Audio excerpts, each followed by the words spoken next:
Angeles Gladiators have got a full head of steam. What a strong start. He just dashes on through players. And Asher, all he has to do is clean up. Billy! The triple DPS and Shaz finds all the kills. 4 kills here starting to go in way of Philadelphia. Kills him again. Poiko gets 3. It's a self-destruct bonanza. It's time for the final match here. It's day 2, week 2. Are you guys ready? Welcome back, everybody. I am your host, Chris Puckett. We're getting a little quieter out here in the Blizzard Arena. I feel like fatigue may be setting in, but we need to get fired up now because we're going to close out strong. Welcome back to our desk. We got Crumbs alongside Reinforce, and Zoe, our insider, will join us once again. And already, 2 great matches. We're going into the third. As we look at the graphic here, Reinforce, catch us up from the beginning. How did it all start with the Battle of Texas between Dallas and Houston? It started out with Dallas versus Houston, as we said. A slow, very slow Dallas versus a very mobile Houston Outlaws. We saw the dive comms coming through, Jake on the Genji. Jake on the Genji getting the job done at the very end. Junkrat was on point as well throughout. And then Crumbs, we just wrapped up New York and Valiant. Yeah, I did say that Valiant was going to take it, but it was not even close, really. New York just showed up big time when it came down to prepared strategy. When it came down to individual play, they just had it down. Well, it's now time for our final match. I know Zoe is pumped up for this one. It's the Philadelphia Fusion going up against the hometown heroes of the LA Gladiators. And it's time to introduce our first team. Give it up for the Philadelphia Fusion. Carpe, don't look so happy, buddy. You're about to win again if you keep playing the way you did in your last match. Philly enters this one with a 2-1 record, and they come off a very big victory over San Francisco on yesterday. Yes, and this squad, I love this squad. This squad can just be better from here as well. They're carried right now by their individual skill from Carpe and Shatterburn, Fraggy and Poco. Everyone is just shining on this Philadelphia team. And as the season progresses, we're going to see more strats, more tactics coming through. But right now, the individual skill on this roster is so promising. Yeah, they were the team which arrived last year to the party, but they really stepped it up. And as Reinforce just said, there will be more improvement. This very Monday, they finally had their coach flying in. So Hui is now there. He's a Korean coach, and Hui will actually make a big impact on implementing their Korean players. They fly as well as Hotba, as Carpe is pretty integrated already, I would say. And Hui was a big piece of that, right? Former FaZe coach, working alongside Carpe in the past, so we'll see what he can do here today. And I know we ride the train of Poco and his self-destruct bombs, but I think you have to look at the combination, him and Fraggy, the tanks enabling Carpe and Shadowburn. Think of tanks creating space as if it was Zerg creep. The farther they go, everything else becomes that much easier for everyone else. It's these guys that make Carpe and Shadowburn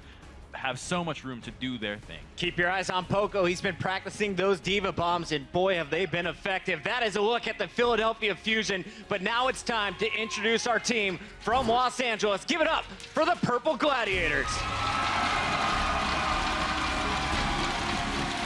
Shields up, all smiles here from the Gladiators as it's gonna be the Finns leading the charge, the support duo of Big Goose and Shaz. Now this squad enters the match with a 1-1 record, and they played both sides of our leaderboard spectrum. They lost to Seoul, who's at the very top at 3-0, but were able to beat the Shanghai Dragons, who are still winless. Exactly. You beat the strong, or you lose to the strongest team, and then you beat the weakest team. You don't really know where you lie on this spectrum. So this matchup here against the Philadelphia Fusion that is already starting to get some steam rolling will be an indication for us for both teams on where they're currently standing.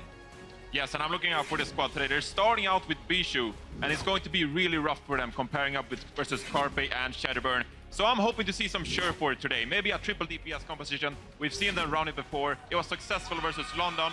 So as the game progresses, maybe a bit of spice from this team. Yeah, we don't have it in game number 1. Where's Surefoot going to be in this lineup? Zoe, when you come into this matchup, what are you looking out for? Oh, you know what? I mean, we've been praising the two support, Shaz and Big Goose, over and over, but I really want to give it to iRemix and Bishu. They're super reliable. They don't do those flashy plays, but you always know where they are. They always got your back. They always create that space, and they rarely make mistakes. So those are the guys I'm always going to keep my eye out for. This is going to be a fantastic battle, and I do want to give a shout out to Remix. He's rocking Kobe Bryant's number. He said, when I found out I was playing in LA, I made sure I got that number on my jersey. Let's go into the matchup here and talk about preparation, because we know it's been a bit of 2 different stories. For the Gladiators, they've had plenty of time coming off their week 1 matches to prep for their first opponent in Philadelphia. Meanwhile, Philadelphia Fusion just played last night against the Shock. So Zoe, I want to start with you. How are the two teams feeling in terms of preparation coming in? Well, I actually got to chat to the coach of the Gladiators, Jan, and he did say that he's not too worried going up against them because they're very readable. He felt like based on what players they're playing and the hero pools of each individual of those players, it's kind of obvious what they're going to do, so they're not too worried. All right, Philly has a pretty deep lineup. We have the second smallest lineup coming in for the Gladiators with just 7 players on the team. So reinforced when it comes down to the individual matchups, who do you want to see fighting one-on-one today? Well, Asher really needs to turn up in this game. We know that Carpe on Philadelphia is one of the best players in the league. And if the LA Gladiators want to get a win today, Asher needs to be the tracer that steps it up and puts him down. All right, it's time to get the first map started. I was just told by production the games are ready to go. Are you guys ready? Let's send it backstage. We got Semler and Hex to bring us the final match here on day 2. Puckett is so good at hyping people up. I feel like I want him at my wedding or something. You know, he's just gonna be like, "Are you guys ready?" And the whole crowd is just gonna go wild. Yeah, I want to be my hype man, so everything I say, he's just like, yeah! Like, everything you do, you need a Puckett with you, and he's got the pearly whites too. I mean, really, he is just a glorious human being. We're gonna take a look at the maps now for this match. It is the last match of the day here at the Overwatch League, and we're gonna be starting out on familiar territory, Hex. It's gonna be Junkertown to kick things off, and so more of the pirate ship. I mean, it is Los Angeles. You got a beautiful blue sea right out there. Possibly we will see more air shots with tanks, which you saw in our last match, which is just insanity. But yeah, Bastion is generally something you're going to run. See a lot of Widow. I mean, you can run a lot of different things, but people are choosing not to. It's pretty much a standard meta right now, even though it's outside of the norm meta on every other map. Well, we already saw some clever strategies earlier today, and it has been a map that we have been seeing quite a bit of here, moving through into the second week of the Overwatch League. And so, I mean, we're going to get our map fly through here. You guys are going to get your eyes on the map, get a bit of an oversight on where the action is going to be happening. And this is usually the spot right here, the first point where a lot of those choke points get taken advantage of by the offense. It's really important and how you finish that first point, especially for the offense, because your ideal situation is to set up on the bridge we just flew under so that you can get your offensive Bastion into place and hold this choke. It's really hard for the defense to get out up here, and if you have your Bastion in position up top, then they have to find a different way out because you're just doing covering fire all over the place. So we saw quite the defense set up by Houston earlier when they played against the Fuel. So we'll have to see, are we going to have a bit more of the same here from the LA Gladiators, because it will be the Philadelphia Fusion on the offense, on the attack to start things off. And kind of cool to see Fraggy on his trademark Reinhardt. That would be fun to see. Bit of the shield up action.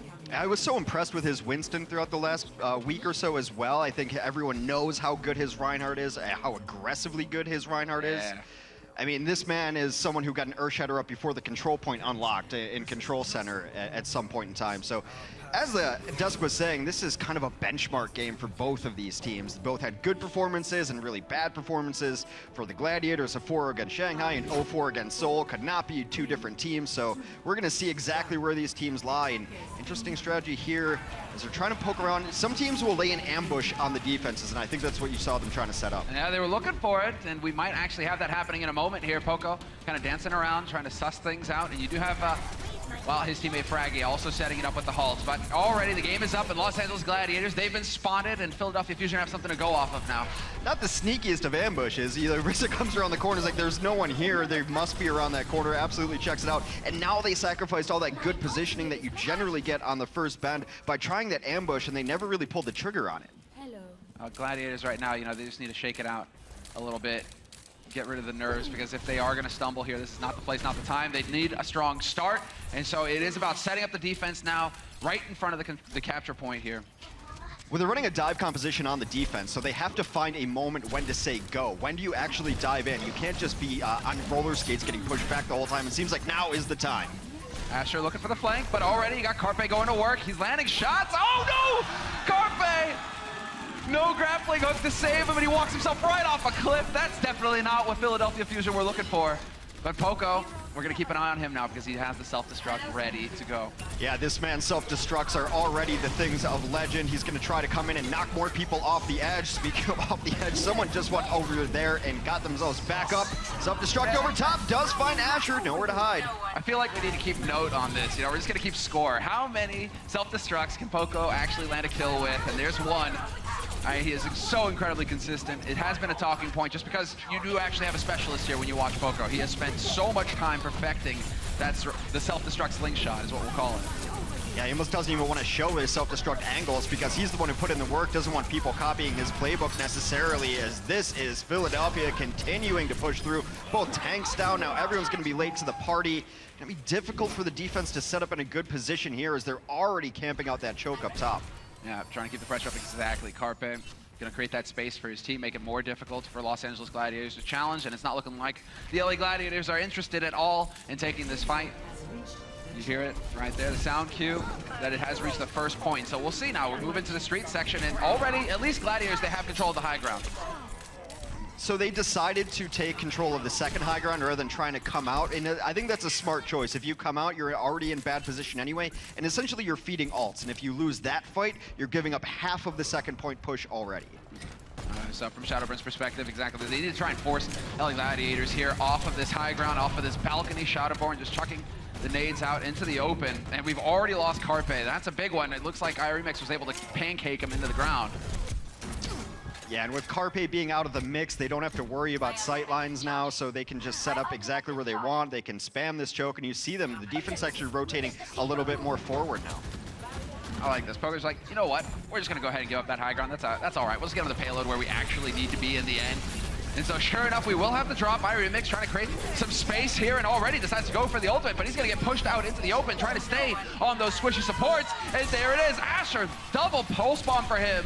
And Bishu picking up the kill on Boombox as well. So good use of the ultimates here from Los Angeles. Yeah, able to take down the Orisa and the Orisa ultimate at the same time. Those drums do explode and show up in the kill feed. That's how important those drums can be. I suppose they get their own kill feed icon.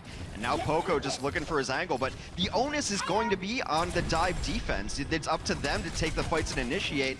And right now, Philly's happy to just take the free push on the card. Yeah, Poco just continuing to push it forward. I like the fact that he is just trying to maintain over here. He has the self-destruct locked and loaded, ready to go. Once again, he's going to go ahead and pick up the health pack, give himself a little room to move with that hydration. Looking for some chops. Not going to find them, though.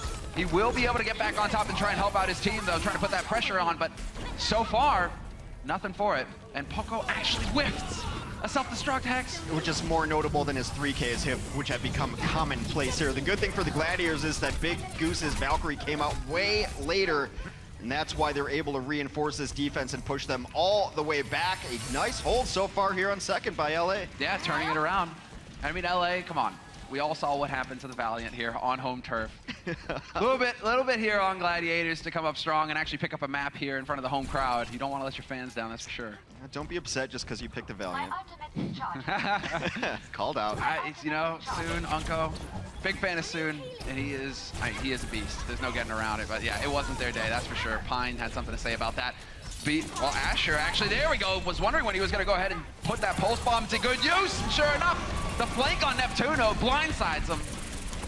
A little bit of miscoordination there because you never want 3 people occupying the space of 1 hero right there, all clumped up. Asher didn't even need to aim. You just see it, a big clump of white there, and starts spraying away. And they're pushed back yet again. Now time is running out here, Semler. They're just over 1 minute and 15 seconds remaining.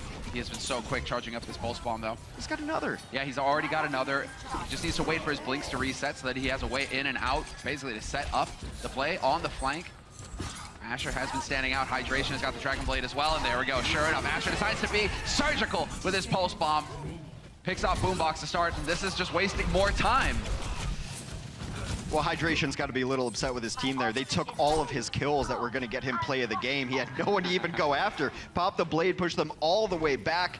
And more importantly, Los Angeles on their defense still sitting on 2 support ultimates. The other side of things, Philly's been banking up ults. They'll have nearly everything. Keep an eye on these 2 DPS all-stars for the Philadelphia Fusion. They can make things happen, and both have ultimate abilities ready. Yeah, we're going to be looking for them to create the play. Neptuno goes ahead and pops the Valk to start, so they're still holding on to Boombox's Transcendence. Hydration will eventually get tased to death. No fun there, but Asher will get caught. No, we changed off his perspective, but he did pick up the kill on Fraggy. Big Goose is trying to get back in here and resurrect people, but they were camping on those bodies. Hydration went down and is just now getting resurrected.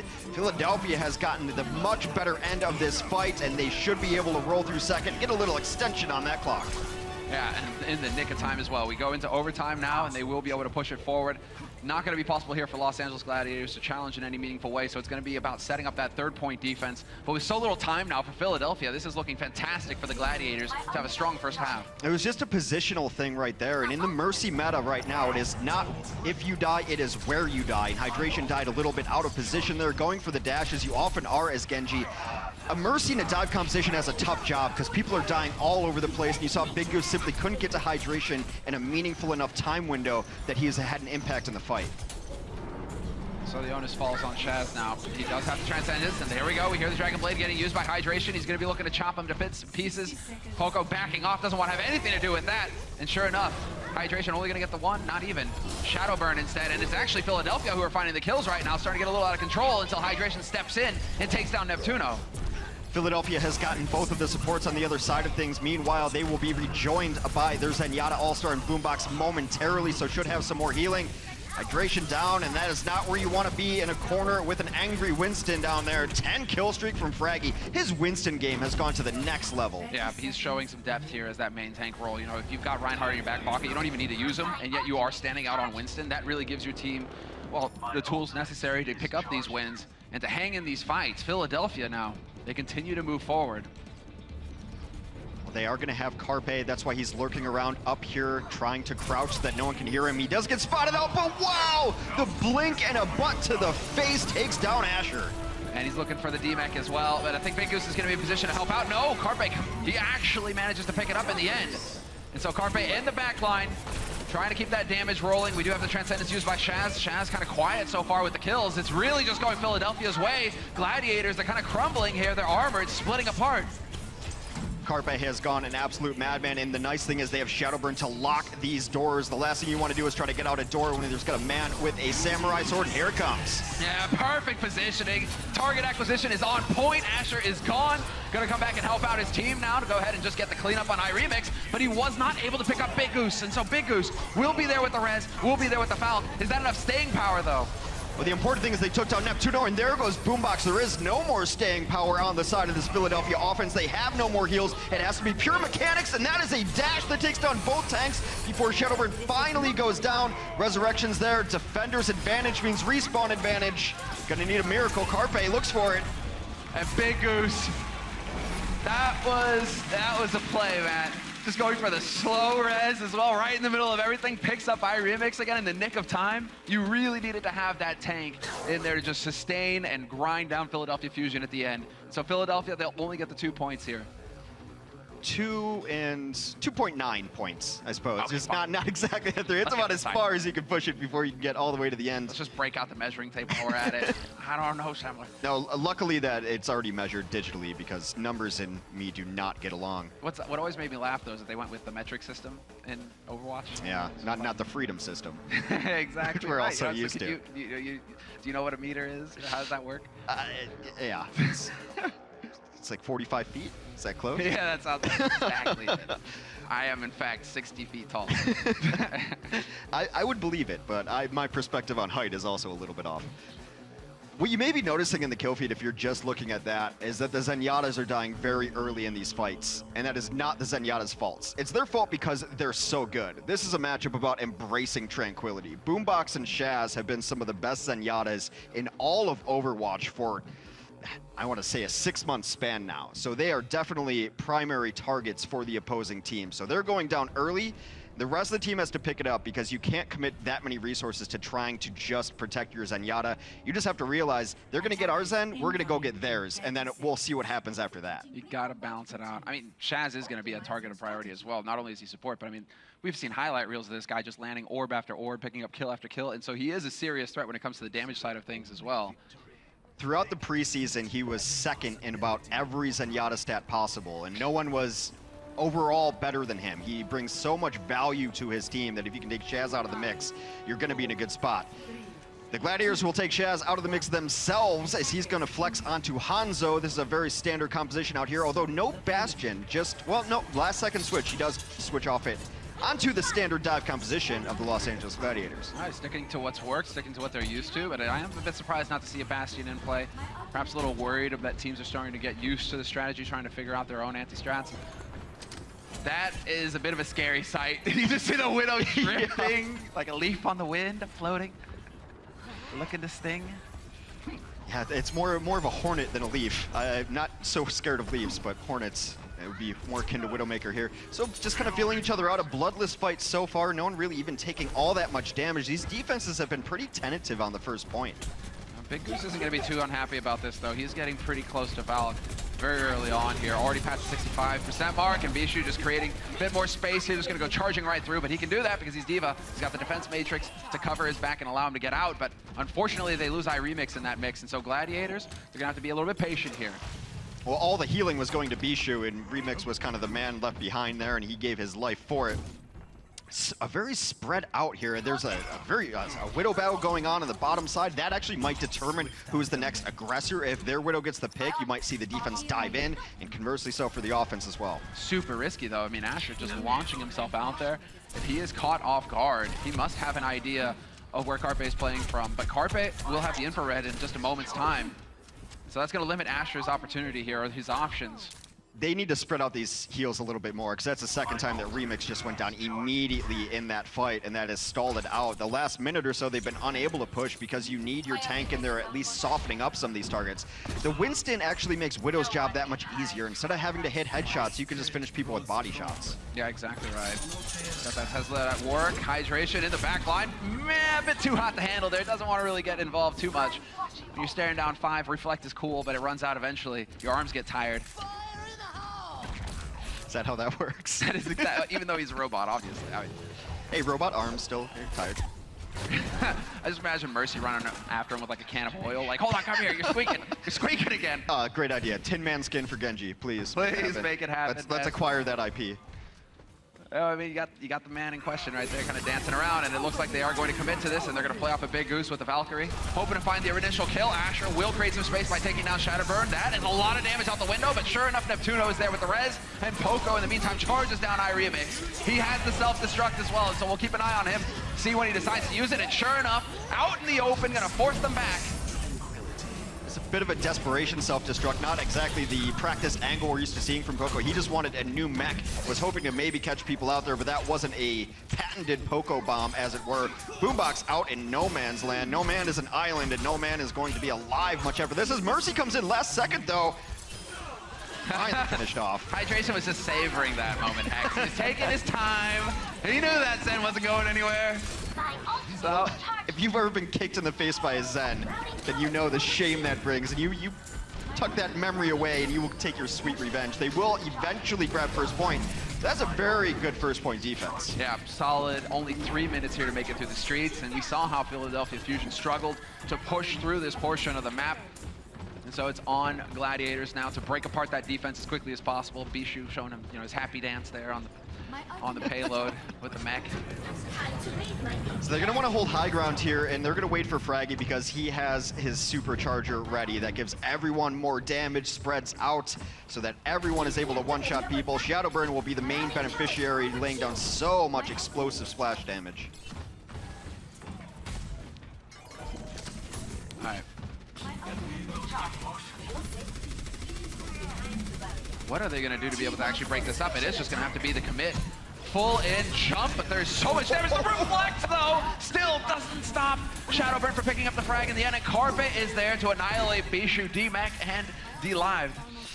There was a time when Junkrat only had one mine, and that would have been a great play to reflect the one mine back, but he's got a second charge in there, and then beyond that, his primary fire is so good. Shadowburn's so mechanically gifted, and he's a great projectile player overall, so that projectile play does translate into being a hit direct grenades on the Junkrat. Yeah, between him and Carpe, Philadelphia Fusion have really impressed with their offensive line. I mean, everybody's kind of a standout player here on this team, and so right now we do have the Riptire ready for Shadowburn. We'll see if he decides to use it this fight. Big Goo's going to be able to get that reflected. He's actually worried about the flank still, but it seems like he's going to commit point blank right in the face of Hydration, the big brother of the concussive mind. Well, they will bring him back to life. Now it should be Neptuno who should be bringing people back to life. They had a different order idea, and because of that order, Philadelphia might come out of this on top. The response was Philadelphia to transcend while the other team was Valkyrying, and now the higher value ultimate comes on later, and Philly will clean up because of it. There we go. You saw the moment's hesitation there from Carpe, and that's usually when you actually mess up the shot. What he needed to do was just flick. You just need to make. Don't think about it too much. Don't hesitate. Yeah. Just be zen. It's Slow. it's very easy to overthink Widowmaker shots. That's why I don't hit any, because I'm too smart. That's what I say. I'm just thinking too much. I just got that gif. All of the mathematical equations, you know, Exactly. you glancing it from one to the next, Coriolis effect, etc. The shots aren't that long, but what I am curious to see now is if Gladiators are going to be able to pull this together, because this is shaping up to be the last fight. 35 seconds left on the clock for them to push forward. Philadelphia Fusion were able to do it in overtime. Right now they're trading frags back and forth, though. Carpe going to work. Fantastic defense from him so far with the help of his teammates, but Shaz is there to take down Neptuno, and so a lot of healing has been lost now for the defense. Gladiators, they might have an opening. It's so important. Boombox is going to keep them away. It looks like they wanted to do a soft reset on the offensive push here. Big Goose goes down very late, though. They're going to have to push this in desperation mode, trying to toe tap it just to stay alive. The tanks are getting in position to do so. And they're going to be really hard pressed to get anything going here. Yeah, instantly counter dove. Now Hydration is going to try to make the best out of it that he can. He could get hunted down, but it doesn't look like Poco's interested. Poco content to go after Bishu. Those high HP targets, you can always get rid of the squishies afterwards. Just make sure that the Winston isn't around to just hop around and be a nuisance. We do actually have the Tracer in play now, though. That's Asher just trying to buy as much time as possible. He is still alive. He's going to have, yeah, he did have the pulse, but it doesn't look like he got anything out of it. It got eaten.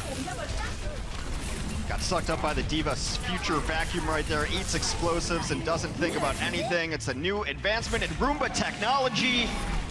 And that is the Philadelphia Fusion winning that map. First Mac picked up from the away team. Again, Los Angeles, it is not their day so far, Hex. 5 maps in a row that they have not won. It's another new composition kind of synergy happening. They were never able to deal with Carpe's Widow because there was always a Junkrat there. Just never able to get back there. And it's protecting your main output of damage. Now, Shadowburn, everybody on Philadelphia Fusion really standing out. It is going to be up to the Gladiators now to try and bring it back on the next map, which will be Assault. And we'll have to see because it could just keep being the Carpe show.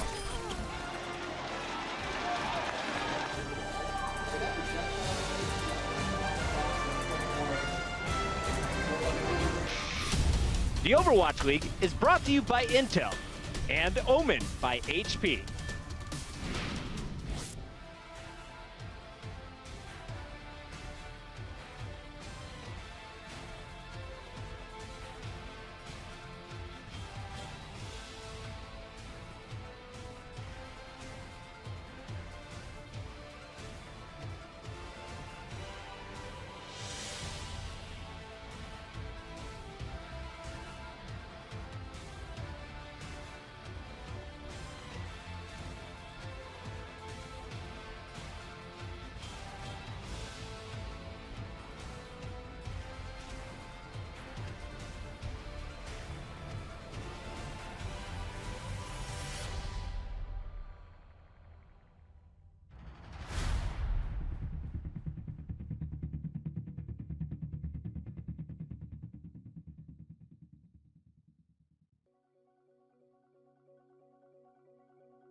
My name is Irimis. I'm from Puerto Rico, and I play main tank for the Los Angeles Gladiators. But now it's time to introduce the Gladiators to the main stage. My favorite hero is Winston because I'm able to go in and frag out people.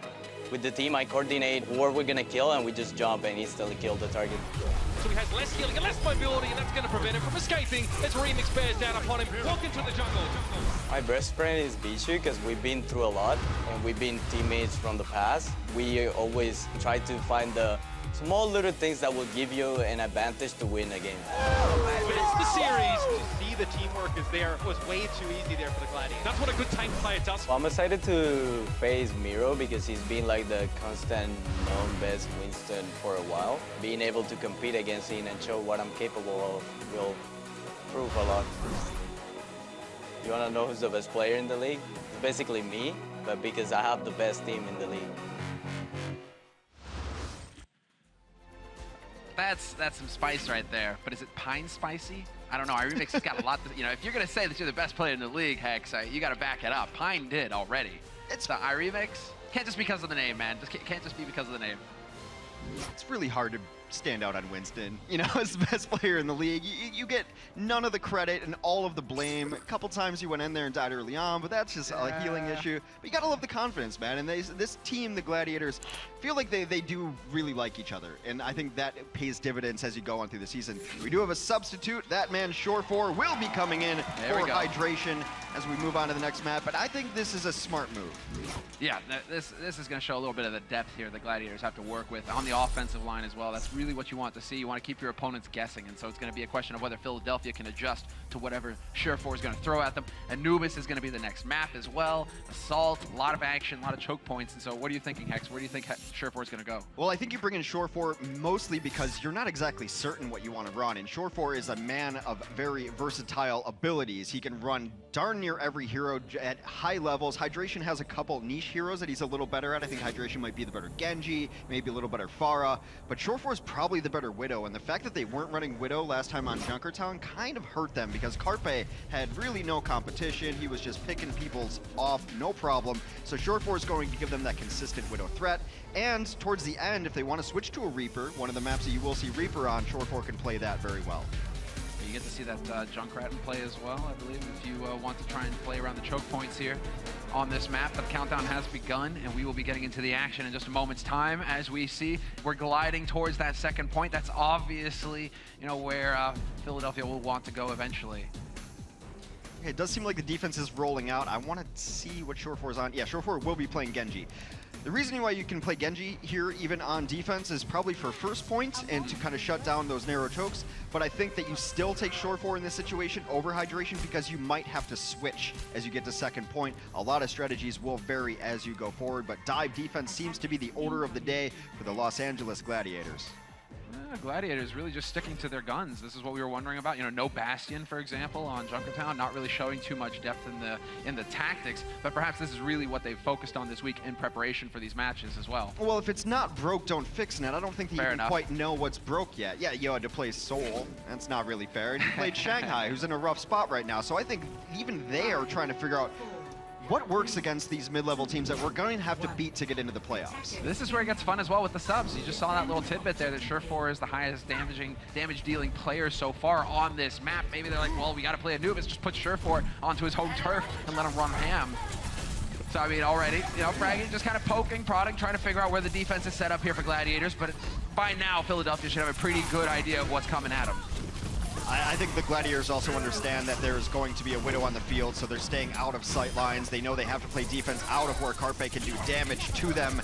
And insta-res onto Boombox. Oh, but this is big. They've already taken down Bishu, and he's a bit far out. They won't really be able to get the res off on him. And there's the shot from Carpe, looking for the follow-up. Shore4 just barely gets around the corner, but already having to give ground here. Gladiators, they've been pushed back so quickly. Yeah, he's got to get out of there. They're going to pressure out this Widow with just the Winston, but that Winston now is in a bad position. That is Remix who goes down in the backline. An Ana sighting of all things, as Shaz is on the Ana. That's not something you see every day. And while that biotic nade could give some, well, a chance, but Boombox with the snipe will take down Shore4. And Carpe point blank annihilates Asher with the headshot. And now it's all going to be the slow and steady advance here unless we can see some real magic coming out from the Gladiators. The remaining players dying one after another. You will have Bishu still hanging around on the point, but not for long. And Philadelphia Fusion handily picking up the first point here. Yeah, with both supports down, that was not going to go well for them. There will be a very small window where they have ultimate advantage, but the Gladiators were able to keep pretty even in that fight as far as damage done and healing done. So it's not an overwhelming ultimate advantage as you would get with a very swift offense and be able to push with all of your ults as opposed to something else. We're also going to see some switches from the offense of Philadelphia. Carpe will get off that Widow onto Tracer. Shadowburn. Shadowburn's just playing Shadowburn. That's what I call Genji. I just call Genji Shadowburn, because why not? Now that makes sense. Now I get it. I mean, when you're good, exactly. When it ain't broken, don't try to fix it. Poco, he does have his self-destruct, and so we're going to be looking to see when the artist decides to make use of his paintbrush on this canvas that is the second point. And sure enough, just sends it launching in. Few places to hide, and what a valuable target to find. Big Goose is gone. Best possible target. They brought up Boombox as well. They transcend in. They've got Valkyrie going as well. This is the push that they are all in on. They must get at least 33% to get permanent progress, or they will feel bad about using all of these ultimates. Gladiators already in stall mode now as Big Goose is on May. That means they have no mercy. They get the 33%, and a large part due to Poco with the pushback there, not letting iRemix get in there to tap the point to contest. iRemix will eventually pancake Shadowburn, but still, they are in this fight. Philadelphia, they still have a chance, and Poco, he's nearly got a self-destruct again. This is unbelievable how quickly he's generating ult charge. It seems like they're retreating now. It's tough because Shadowburn died with Dragon Blade. He was so low, it's actually smart that he didn't pop it there. In previous times, Shadowburn might have gone for it, but knowing that a Dragon Blade can finish out maps, especially assault maps, he holds on to it. They're happy to take this piecemeal. They're glad to get their third. Maybe next time they'll get 2/3. Shorefor's been playing everything. He's going to be on Junkrat for this next defense. You know what's super sick about this for Shadow is that essentially Big Goose, no Valk, and there's no Transcendence to counter him either. If he finds the good positioning here to unleash the blade, he's going to just wreak havoc in the back line. They can take this very slow, too. They know Big Goose has 0 because they were happy to see Big Goose come out as May. That completely resets ultimate percentage charge. Another Poco self-destruct ends up getting caught on the ledge. Yeah, just off on the angle there. That's unfortunate for him, but he's just going to go diving in. And with the help of Carpe, picks up the kill on Fraggy to start things off. Looking very good here so far. Asher, though, shuts down Shadowburn, and that's after using the Dragon Blade as well. Shadow not able to get anything despite the fact that, well, Shaz did eventually get up to the Transcend. Yeah, that's not enough. They do use that second resurrection. I mean, they popped it early on. Neptuno gives Big Goose a parting gift with a blaster to the head. Neptuno, one of the deadliest mercies in all of Overwatch League. He goes after people with his blaster. He's not afraid to play the battle mercy. It's not a meme in this case. And there you go, Sherpa with the Ripfire. Shadowburn, it's coming for you. There's no hiding here. You're not going to be able to dash out of that one. Surf4 probably a little grin there. He knows that he's delayed him further. And Bishu now, the man with the self-destruct. He could even just chuck it out here, really, to just mess with him. But probably not. Probably going to hold on to it for the push. I think they want to go in right away because that's why they resurrected Shadowburn right outside of spawn there so that they could get this aggressive push going in. A self-destruct will zone them out for a moment. You have to imagine Transcend should be coming in momentarily if they do want to commit to this push. Just wanted the new mech. Just wanted to stay alive here and keep in this fight. Fraggy getting caught a little bit, taking a lot. Needs Poco there to help peel for him, keep him alive, keep him in this fight, and Shaz under pressure. It's going to be Carpe looking for an angle here, and Carpe really pouring on the heat. Just going to be able to back out in time. Was going to back out into the loving arms of Poco self-destruct, which catches Remix. Down goes Shaz, and while they're all trying to deal with Carpe in the corner, everyone else got cleaned up. A quality distraction tracer. What they need to do here, I mean, Boombox exactly. When is he going to use the Transcendence? How are they going to keep his teammates alive here? Because right now they have a little bit of an edge. They are gathering point, although as I say that, iRemix comes back with the Primal Rage, and he's just going to go bouncing around like everything's made out of rubber. And that is going to create the space for Sure4 to get the Rip Tire off. Neptuno and Boombox. Well, that's pretty much the end of the push. Tire puts an end to it. People talk about tanks and their ability to make space, but in a live tracer, it sometimes does the same thing. Carpe back in the corner was causing such a problem for at least one of the supports that they had to call for help. That brings 2 people out of position, sometimes even 3. The rest of his team pushed in. Didn't work in that case, but if you're a tracer and distracting, you're still doing your job. This is where you're really hoping, if you're Shadowburn, you're really hoping that Carpe is going to be able to pick off Shaz, because Shaz is now lining up with his Dragon Blade. Shaz for this next fight will have Transcendence again, so Shadowburn is going to be hard-pressed to get a result with the Dragon Blade unless they can get that Zenyatta out of the fight fairly quickly here. Well, they do have Valk as opposed to the 40% of Big Goose's Valk, so they're going to preemptively pop that and try to push with it. Let's see if they can do it. I mean, Shadowburn already getting forced back. No health pack there, but he will get heals from the teammates. just hunting for a target here, and eventually he will have to commit. I mean, iRemix just zoning him out, dropping him down to around 100 HP. His teammate will be there to keep him alive, though. Neptuno flying high, and Boombox and Poco just finding frag after frag. On the other side of things, they got Shaz as well, and Big Goose goes down at 76%. Had they been able to stall, he might have been able to get to his own Valkyrie, holding on to that fight, and this is why Genji is so good on last points. Dash resets and full-on cleanup, but it's taking a little bit too long, but Shadowbird busts out the blade, wants to put an end to it. That was the most patient blade ever. He held onto that thing forever, waiting for the proper moment, waiting for the opening, and sure enough, they will get the second cap. Well done. The patience paying off here for the Philadelphia Fusion, and really Shadowburn, that was perfect. They had no answer for it on the LA Gladiators when he uses his ultimate. It all kind of stems back to that moment where Big Goose switched off of the Mercy onto the Mei. And I just don't think that the Mercy should be the one making that switch. It should be someone else. Mercy still has some mobility to get back to the point if your team can give you that anchor point to Guardian Angel to, her ability to fly to her teammates to get on the point. But that set them back about 80% in the Valkyrie versus Valkyrie game, and they never really caught up. You saw the timing there. They were able to preemptively Valkyrie onto the point, and Big Goose died during that, unable to get his own Valkyrie up. And eventually, they simply didn't have the healing or the resurrection mechanics to be able to put on a defense. That's the big thing, and that's what makes Mercy so strong and so invaluable in this current meta. The resurrects can make all the difference between a loss and a win. So countdown has begun once again. We have a minute, so we will be seeing exactly who these guys are going to be going for. Kind of curious to see what the Gladiators have in store for us, but I mean, that could be where Surefour gets to shine. Now, we didn't really see too much on Junkertown from Asher when he was playing the Widow, but Surefour can now try and create some space for his teammates with the Sniper.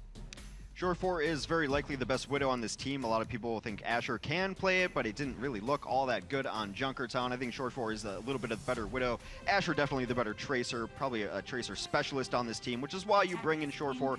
He's going to have his hands full, though, with Carpe, and the way they're setting up this defense, they've got the boosted Orisa up top. It's a Mei wall, and then you're just going to set up a shield up here. They're actually even hiding this strat, too, for now. They don't want to show anything too early, it looks like. But this is one of the more common variations that we see as far as defensive positions. You had Carpe on the Mei. Don't worry, he was just using the Mei wall. He wasn't actually going to stick to that. And he'll be able to get back in position with the Widowmaker fairly quickly here. Imagine that he'll begin. Well, I mean, that's the beauty of it with your Mercy right now. If you're Neptuno, you're like, who do I boost?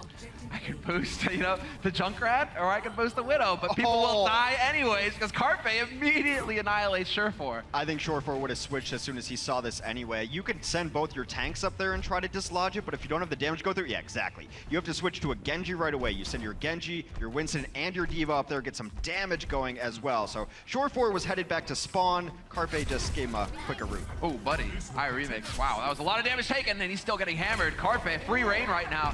Just pump rounds into him. He's a big target.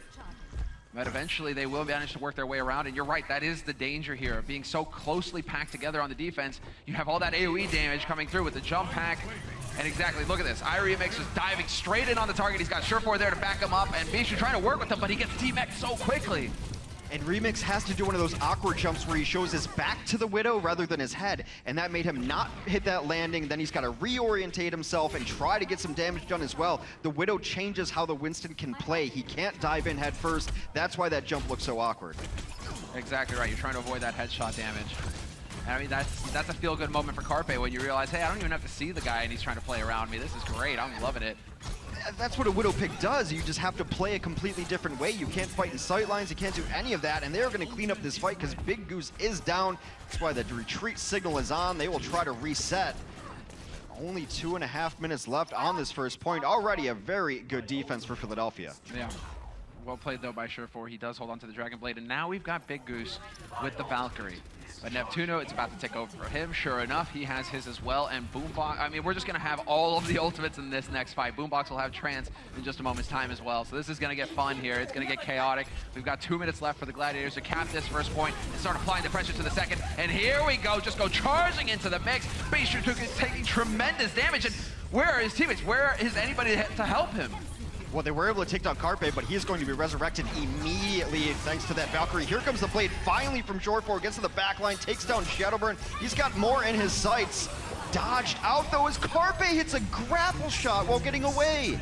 Mid-air, drops him, gets rid of the threat.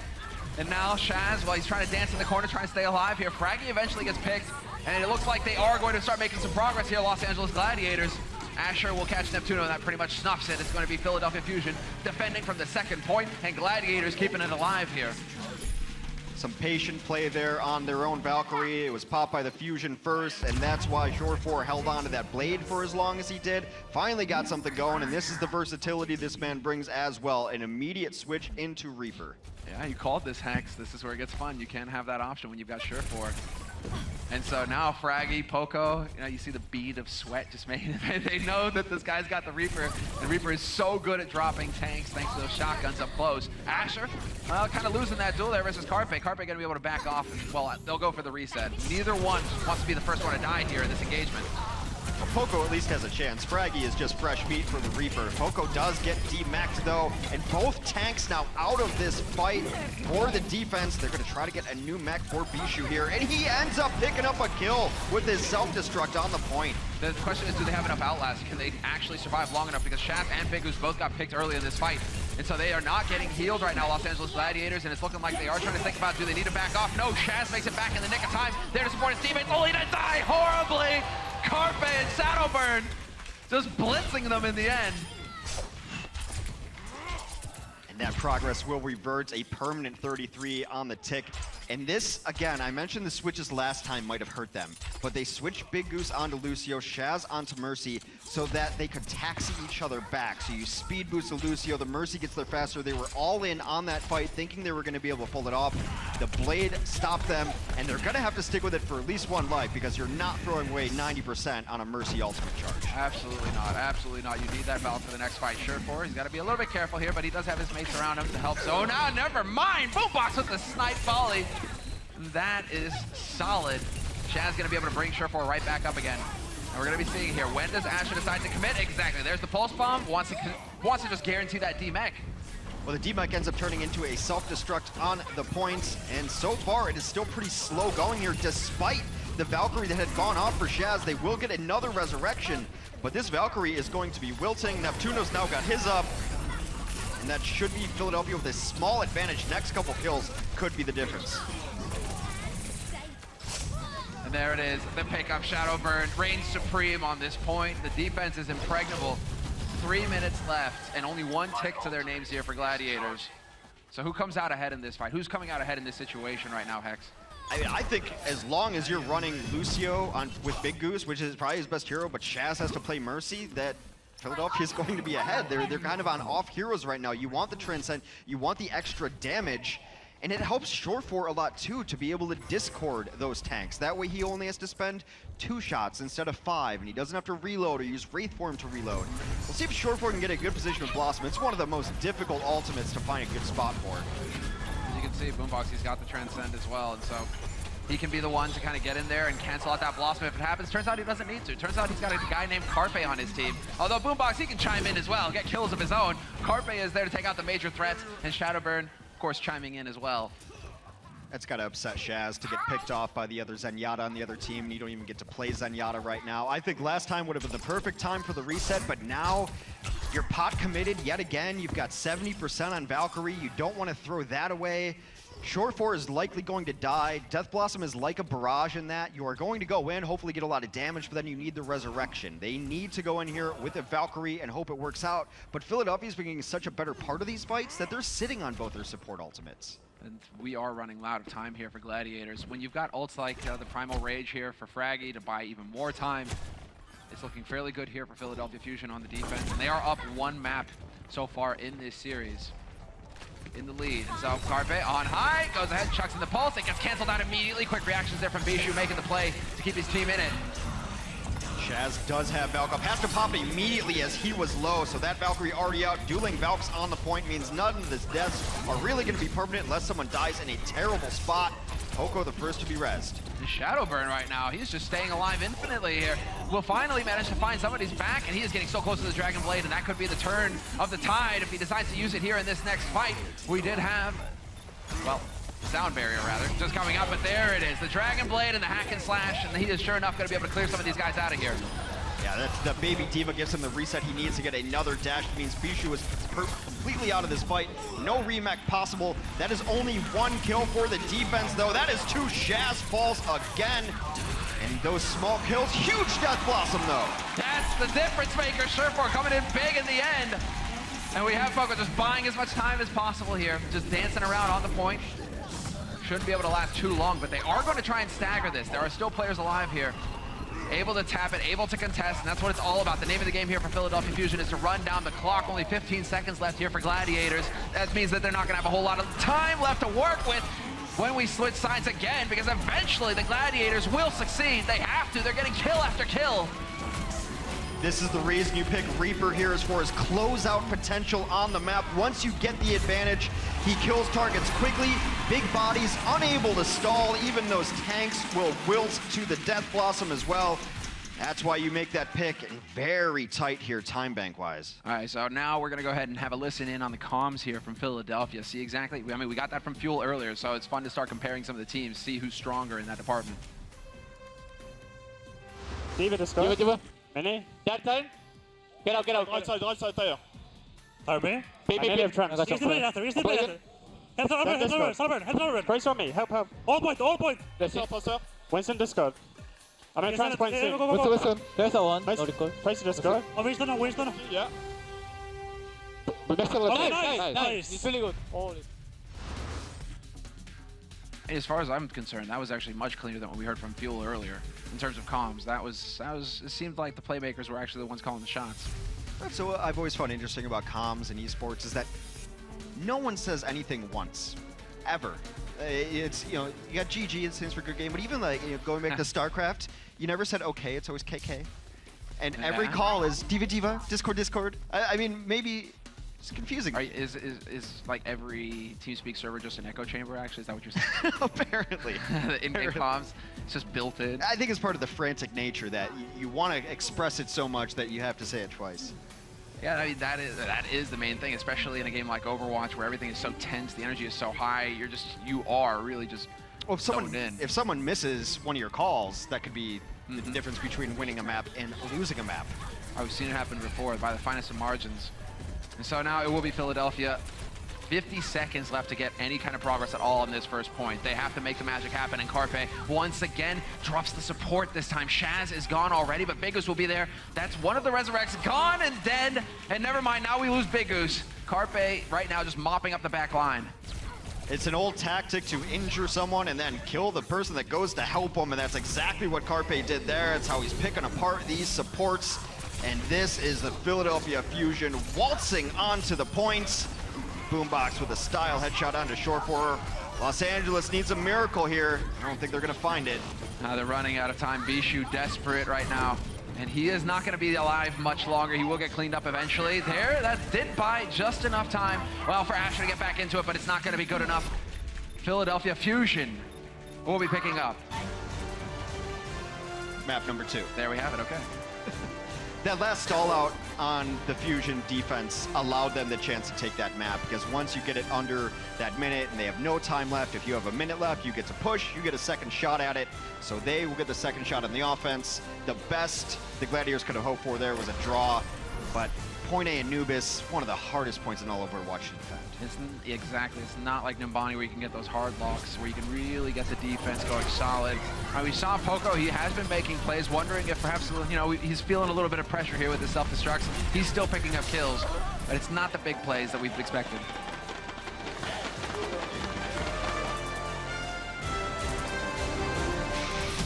The Overwatch League is brought to you by Omen by HP and by Intel.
the 18th match of the regular season, and so far it's been all Philadelphia Fusion. The scoreboard leads Philly up 2-0 over the hometown squad of the LA Gladiators. Welcome back to the halftime show. I'm your host, Chris Puckett. Almost ran out of breath there. I'm joined once again. We got Crumbs, we got Reinforce, and we got a whole lot of gameplay to break down. This seems like the longest match that we're having so far on a very intense day. Let's start with Junkertown. And which team you want to start with here, Reinforce? Because we had positives for both of these squads. We did have positives for both teams, but I wanted to start out with Philadelphia, of course. Carpe, it's the same old story. This guy just goes ham on the individual skill here. And I just don't think that the Los Angeles Gladiators can keep up with this so far. We saw Hydration and Asher trying to dive, but so far Shadowburn and Carpe are just too much in this matchup. And it was too much to handle for iRemix, who had a bit of a rough one on Junkertown. I think that him ended up getting killed by every member that was not Mercy at least 2 times. He had 17 deaths. It just wasn't the greatest game because they're trying to run a dive composition without enough coordination. All right, so it didn't work out for the Gladiators. If you're going to counter Carpe, we know Surefour wasn't in the lineup in the future. If you match up against Philly again, do you expect a different composition? Should they eventually go back to this triple DPS? Well, I think the individual skill on the side of LA Gladiators just isn't enough to match up with Philadelphia Fusion.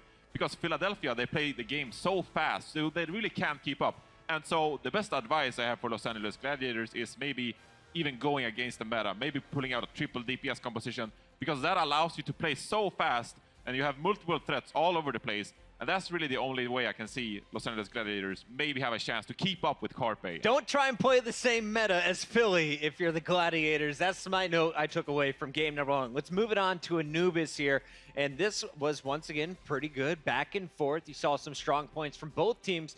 But the real difference here was Philadelphia was able to finish their attack with 1:06 left on the clock. Meanwhile, the Gladiators got their second point with no time left. It was in overtime after a fantastic Philly stall. So Philly gets the bonus attack. They lock it up. It's now 2-0. Let's look back at some of the highlights to see how we got there. Here is Shaz, one of the support players from the Gladiators. We talk about his Zenyatta. He was on point with his Ana throughout as well. He switched to the Ana because unfortunately his Zenyatta just was not on point today. Boombox ended up hitting 9 final blows by himself on the Zen, whereas Shaz had a mere 0. Now, as we take a look at some of the damage dealers, Shadowburn, when you think about this man, yes, he has a great Pharah, but it's always that Genji that comes to mind. And we're going to look at a few Dragon Blades here today. Crumbs, which ones did you have picked out for us? Well, the last one that really allowed the Philadelphia Fusion to solidify their second point take was the one that really stood out for me because Shadowburn had been holding his ultimate for about 3 minutes already, and he's just been so patient. This is right after killing the Winston on the side, and then he waits for the trance to go out, and then he goes for it. So he's been waiting on that ultimate all day long because he knows he's not going to get any value out of a Dragon Blade against Transcendence. So you wait for it, and it always ends up being in mind game. You have games where Genjis and Zens just never pop ult because they're just waiting for each other. And Reinforce, we saw Surefour back in action here for the Gladiators in game 2. In that game, we saw Junkrat, we saw Widowmaker, we saw a Genji, we saw a Reaper. Which one are we about to look at? Well, I like the Junkrat in specifically because we see Shadowburn, of course, on the Genji a lot. So he's always going to be diving in. And then it's good to have those traps laid out with the Junkrat and, of course, the tires. He gets tons of kills with these. And it's Hydration and Surefour, they have sort of the similar role. Both of them are playing the projectile heroes, but Surefour is the more passive of the two, playing the Junkrat. We also saw the Reaper, and he can play the hit scan. So Surefour, one of my favorite players here, and he gets tons of frags on the Junkrat. And it makes me curious to see these teams pick up the Junkrat and how much is being influenced by the Outlaws' success at sticking to Junkrat and nobody being able to really find an answer to it. So you know what? Why not? Let's just all play Junkrat and make it work. I feel like everybody that is in the top 6 so far of our 12 teams in the standings, a Junkrat has been in play at some point. Pretty good first 2 games. That last one, I honestly thought it was going to be the Gladiators walking away with the victory. Instead, it's Philly now with a 2-0 lead. As we look to the second half, we know we're getting a control map. What do you expect to see moving forward? What is the lineup the Gladiators need to take down the Fusion right here? Honestly, I think we're just going to see more of the same. I think we will see the Genji and the Tracer coming out from LA Gladiators, but I don't think they'll be able to match up. That's my honest answer. we will see, yeah, just more of the same, honestly. It's Ilios. Could we see the triple DPS? We could see it, but I don't think they have enough to match up against Shadowburn's Pharah. That pick has been so stellar for this guy that who's going to match up? McCree maybe. If Surefour has a crazy game, I think they'll be able to do it, but that's unlikely. Is it safe to say this desk is going Philly all the way here tonight? That's how we do it in the analyst desk. It's perfect. Good enough. Zemler's better at it than we are. That's going to do it for our halftime show. We're going to commercial break. When we return, the final 2, potentially 3 games here on the second day of week 2. We'll be right back. The Overwatch League is brought to you by Toyota. Let's go places.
Los Angeles Gladiators have got a full head of steam. What a strong start. He just dashes on through players. And Asher, all he has to do is clean up. The triple DPS as Shaz finds all the kills. 4 kills here starting to go in way of Philadelphia. Kills him again. Poco gets 3. It's a self-destruct Bonanza.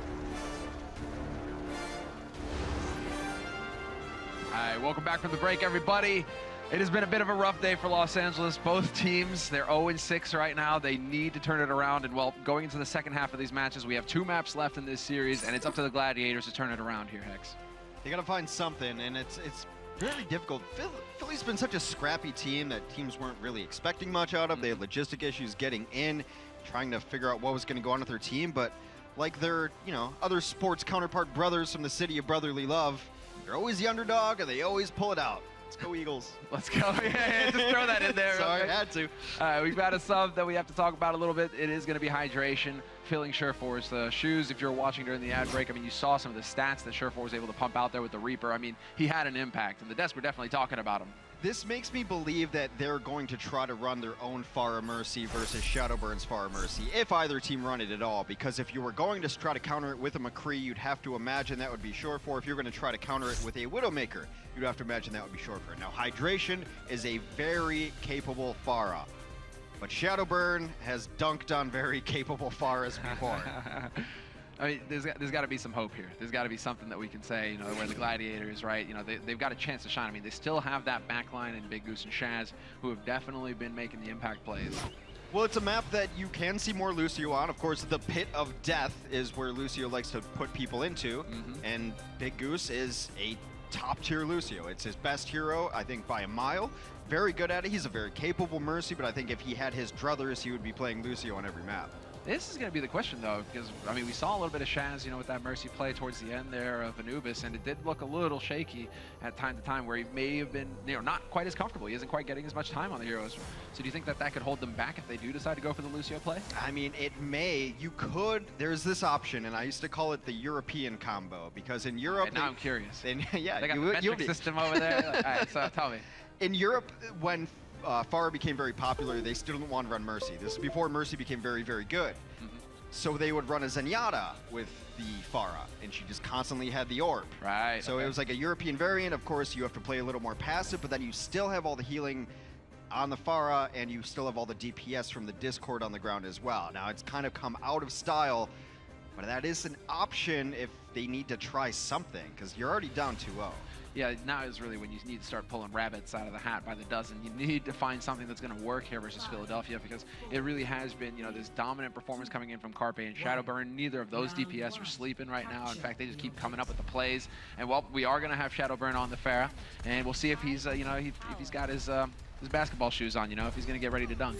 Yeah, it's going to be a mirror match. Both teams running identical compositions here. No Zenyatas on the field in this matchup between all-world Zenyatas, and this is where it really matters. You got to go air to air. Those shots will really only matter if they're consecutive. Hitting your 1 and 3 doesn't matter. You got to hit 1, 2, and really finish off those kills. I mean, Shadowburn right now, target priority isn't too shabby. Look at that. He contributes to Poco picking up the kill from iRemix. Knows exactly when to start ignoring the Pharah, to start putting some more damage into the main unit. And so they come out ahead here, Philadelphia Fusion, at least at the beginning. And that's all it takes, is knowing when to pull off of the air battle, when to pull out of the dogfight and start raining death from above there. And that's exactly what he did. He had 2 directs onto the Winston below and let the rest of his team clean that up. So enough pressure put on, and just superior positioning. You don't really want to be up against this lighthouse here, because you could accidentally take splash damage as your Pharah in Mercy. Sometimes you see him hanging around there, but you're right. There's a bit of a risk involved. Neptuno pumping some damage in. Asher, though, will win the duel versus Carpe. So a strong start here for the Gladiators. They already have 3 to 4 on the point, and Shadowburn looking to connect with one more rocket. He would love to, but Asher, in the meantime, is just doing work, and this is getting a bit out of control here for Philadelphia. It looks like the Gladiators are going to be able to pick up the point. A parting gift from Shadowburn onto Hydration will force out the single resurrection from Shaz. So that could come into play during this next fight, but really that was all about the ground war. We're gonna have the camera on the dogfight in the sky, a la Top Gun, but a lot of what happens is gonna go on the ground, and Asher just said, fine, I'll do it myself. Won that fight nearly single-handed. Shadowburn with the stall out there. You know, just do all aviation terms. Yeah, we have a goose on the field. Exactly, it's all meant to be. We just need to see Pharah Mercy from these guys every time, so we can just keep making Top Gun references. This is great. If you guys haven't seen Top Gun, you need to go see it. All right, getting into the action though. It is Asher. You can see him just dashing around, and he does manage to pick up the 1 kill on Neptuno. And so the pressure ratchets up here on Philadelphia Fusion. More time gonna burn off of this clock as they are about to even things up here, Gladiators, on that point control. Get a nice little assist back to the pack. Got knocked back there, actually, by the Winston. A little helping hand there. The Gladiators have banked every single one of their ultimates, and meanwhile, they are in control of this point. Those tank ultimates should be the first to come out, as they know they have advantage on them. Just gonna barrier first and try to take the fight to him. The aggressive nature of the Gladiators is paying off here on Ilios. Asher, he's just staying alive forever. He is a constant threat, and he is just doing the damage, even though Big Goose gets the kill. Still, though, they are going to be able to pop out the Valkyries now and get those resurrections underway. Bishu plays that picture perfect. Snuffs Shadowburn. And so far, things are looking pretty good here for the LA home team. Permission to barrage, sir. Negative Ghost Rider. The pattern is full. He shuts him down completely. Gladiators still in control on Ilios, which makes sense. You know, it's kind of a Romanesque, Greek-inspired area. Gladiators. I mean, it all fits. Again, it all fits. We're transitioning from Top Gun to Gladiator, just so everyone at home can follow along. As fate would have it. Exactly. Oh no, hydration though. That's another rocket he just ate. This isn't looking pretty for him. He will get the heals though. Just in the nick of time, Shaz is there to back up his teammate. Asher looking for the pulse bomb, gonna whip it completely, but hey, as an afterthought, why don't you just go ahead and pick up the enemy team Tracer while you're at it too. Asher right now, this is his map. Control is always good for Tracers, and Asher, after having a little bit of rough games on the previous 2 maps, is making Ilios his home playground.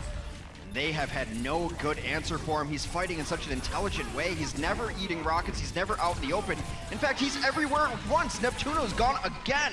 He is constantly keeping the pressure up on the back line here. The supports are struggling when you've got Asher who is constantly hunting them down. And there we have it, a strong start here for the LA Gladiators. First point goes to them. So now we have to see, can they close it out in 2? But if Asher keeps up this level, anything is possible. Shadowburn was nearly a non-factor after that. Couldn't find the right angles. Asher was everywhere at once. He needed to be the target priority, but I mean, as a Pharah, it's like trying to, you know, hit a gnat with a slingshot. You just don't know where that Tracer is going to be, and he was everywhere. That Asher actually took over that map, and Hydration did enough. You know, I think a lot of this comes down to communication when you're running a Pharah with anything on the ground. Pharah Genji can be a good combo, Pharah Tracer can be a good combo, because hitting one rocket at the highest level is not going to be enough. You need to instantly call for follow-up damage, and Asher was always there for follow-up. Yeah, Asher, the key here is not only is he listening to his team comments, but he's staying alive. And so he has the opportunity to get in there and pick up those frags and really lock it down for his team. And so right now, it's a bit of the skirmish here at the beginning, just trying to feel it out. Who's going to slip up first? And well, Carpe is getting a bit dicey there for him for a second, but he does get picked up by his teammate fairly quickly. The first fights are so important because you want your air combo to have control of the point rather than trying to take it back. It is such a huge advantage in these mirror matchups. Rockets point blank though, and Big Goose is going to have to back off. It's getting a bit too hot to handle. He will get the... No, he doesn't get the boom! There's a second there you thought it was possible, but it wasn't meant to be, but it doesn't matter because Los Angeles Gladiators are picking up all the kills, and another strong start for them. This time it's Hydration, who will just rocket Carpe into oblivion. What I find so impressive about Asher's play, and there's a million things I could mention, is his ability to take down Neptuno in single clips. Lucio is a brutal target for a Tracer because he's regenning. He's got peel for himself. He's on walls. No one else is on walls. He changes the angle all the time, and Asher has been owning Neptuno. Yeah, sick aim from Asher. The game sense is on point, and really when his team needed it most, because they're hanging on by a thread here, Gladiators. You can see at the top of the screen, Philadelphia in the lead 2-0. It's a great switch though. Carpe goes to McCree, the hardest counter to Tracer possible. Asher now out of the mix. So Hydration, he has taken some damage, but there we go, barrage point blank. Poco will not be able to cancel it out fully, and they do lose 1 in that exchange, but Shaz is there to get the resurrect, at least on Hydration. So the fun continues, the party and the rockets, all of it. Bishu will go ahead and drop the ults just to clear out the point and buy a little more time here. Asher's back to life, and he is back into the fray. He sticks, Carpe takes down Neptuno, and that is the Gladiators maintaining point control. It's the shutout. Bishu, he can go flying as well. He's got the boosters to get him back on hardland. But right now, Shadowburn, they've just been evicted. They're like, get out. You're not welcome on this turf. Just trying to rack up those frequent flyer miles, apparently. I think they're going to try to go out to that cruise ship out there. I mean, look at the weather, man. Who wouldn't want to be on a cruise ship when it's that sunny in Greece? Come on, you can't top that. It's a gorgeous day. They still should try to prioritize the point, maybe afterwards take that cruise. Neptuno down early. There goes Carpe, who's supposed to be the answer to both Hydration and Asher on the ground, and it's just too overwhelming right now. There's been no great answer here. Shaz, Philadelphia. That is one of the resurrects used up, however. So they do pick Hydration back up again, but that might put a little bit of pressure here on Shaz going into the next fight. They are running out of time, though, Philadelphia. They need to get somebody on that point and tap it, and there we go. Sure enough. Now it's on Gladiators to contest, and the pulse bomb going through, the pressure getting poured on. Transcendence has been forced out already, and Asher if he is good with the timing, he could definitely put his ult to use, but I guess he's deciding to back off and save it because the rest of his team have just completely been wiped out. So he's been single clipping Neptuno on Lucio all day, then gets presented a back turn to him, Zenyatta, which is Neptuno, gets there, unable to get the single clip, which needs to be mostly headshots there, so he's able to react with the Transcendence. Had that gone a little bit differently, then they probably close out this map. As it stands, Philadelphia is finally taking control of the point here. Yeah, they've still got a long way to go, though, just barely inching past or up to the 25% mark. That is a long-range rocket. No way. I thought for a second one. Oh, he does it again! Style points indeed. Not going to get the kill, but enough to keep him at a distance. Let's go. Get out, iRemix. Not today, and he can't get rezzed either. Shadowburn reigns supreme in the sky for now, at least. But Asher, in the meantime, doing quite a bit of damage here. Point blank, Shadowburn there to help out his teammates, keep them alive. But right above him, again, hydration, and Shadowburn just can't seem to miss right now. Really turning it on here for his team when they needed him most. It is so much more difficult to hit that shot from below than it is above. Shadowburn's mid-airs have been amazing throughout the Overwatch League so far. And we're only 2 weeks in. Not even opportunity here to see him shine. And well, again, Big Goose, no answer. No answer to the rockets, just flying in hydration. You can see he was just getting back, and Shadowburn continues to get so close with these rockets.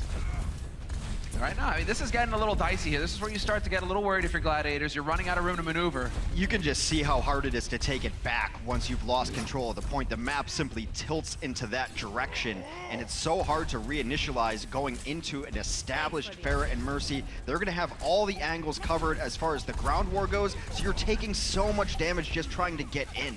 All right, well, they do look like they've managed to find some room to work with. Point blank, Shadowburn gets them grouped up. 1, 2, misses the third, but he is putting the pressure on now, and they are starting to, well, Gladiators are starting to make some progress. Big Goose at least will find Neptuno. That seems like a strong start, but it's going back and forth, and it's still a bit too early to tell. Shadowburn is holding on to the barrage as well, and he's gonna get barraged on immediately by hydration, but this doesn't matter, it's not enough. This is why a lot of Pharahs will not barrage when the other Pharah is around. You become a sitting duck, and it's very difficult to even finish another Pharah with your barrage unless you have the perfect angle on it. He punishes hydration for his hubris there, and there's Neptuno coming to life. He knocks Bishu off to the edge. Philadelphia trying to force a third stage on Ilias, and I think they've done it similar. Yeah, they do manage it in the end. iRemix, he was immortal. It looked like he just refused to die, but eventually they pick up the kill, and Philadelphia now 1 point away from winning this series. And so right now, I mean, it's all on the Gladiators. Hydration has got to be kicking himself, not able to get more out of that air duel. You live by the Asher and you die by the Asher. They won first stage of Ilios because they had to get control of it, and Asher double bombed. And that's what got them control back of the map, and they never relinquished it. They probably should have been able to close out that last stage just if he one clips that Zenyatta he was behind. If that Transcendence doesn't come off, they probably close out that stage. So you take the good with the bad. It's been mostly good, but I talked earlier in our previous set about outliers on control maps. Those last 2 stages play very similar. Pharah and Mercy. Ruins is different. This is Widow's playground. Yeah, this is her territory, her turf.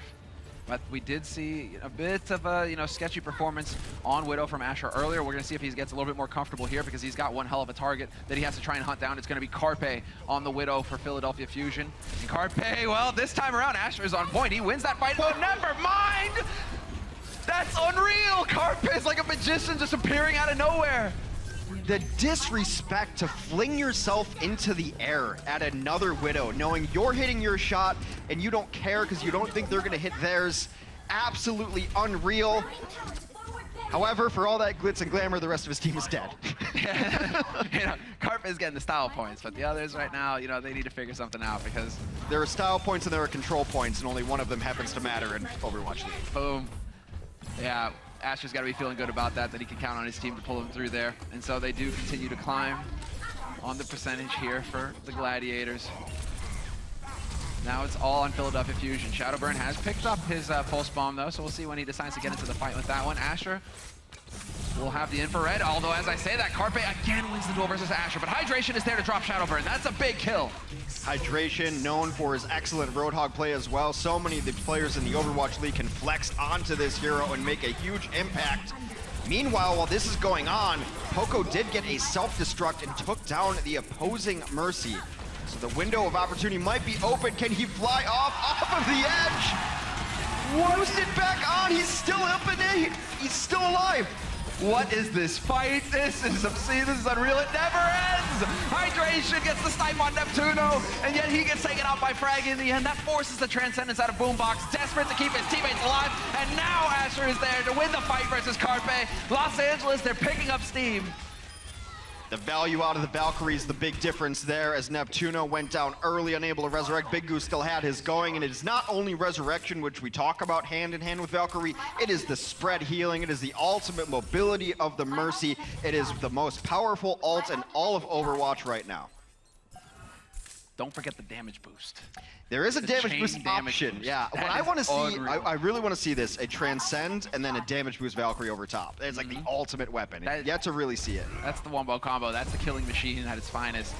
But let's see what they have in store for us here, because we're into overtime now. Gladiators need 1% more to keep their hopes alive in this fight. Carpe again wins the duel versus Asher, and Poco takes down iRemix. This is getting a bit out of control, although Hydration will make the difference, doing the damage and getting the kills to try and keep his team in this fight. And so far, they have quite a few targets still alive on this point, Gladiators. It's looking like they've got the edge. This is forcing the desperation play coming in, and it's not going to be good enough. Carpe tries to stay alive. It's not going to happen, but that did buy enough time for Fraggy to get in here, and by a couple seconds, still not enough. And the Gladiators have arrived. They have broken the streak. It took LA 6 maps today, but on the 7th, Gladiators said enough. Are you not entertained? Indeed, I am. Indeed, I am. What a fantastic battle here on Control, which means that we go into hybrid as the last map, air quotes, because it is still possible to go to a 5th and final map if Gladiators win the next one. We will go the distance tonight in the last match of the day. But this has been fantastic. We had back and forth. That's what I love about this one as well, is that Carpe, Asher, it really does seem like a tit-for-tat kind of fight going on between the two of them right now. Everyone on the Gladiators contributed. They're going to have to continue to do so.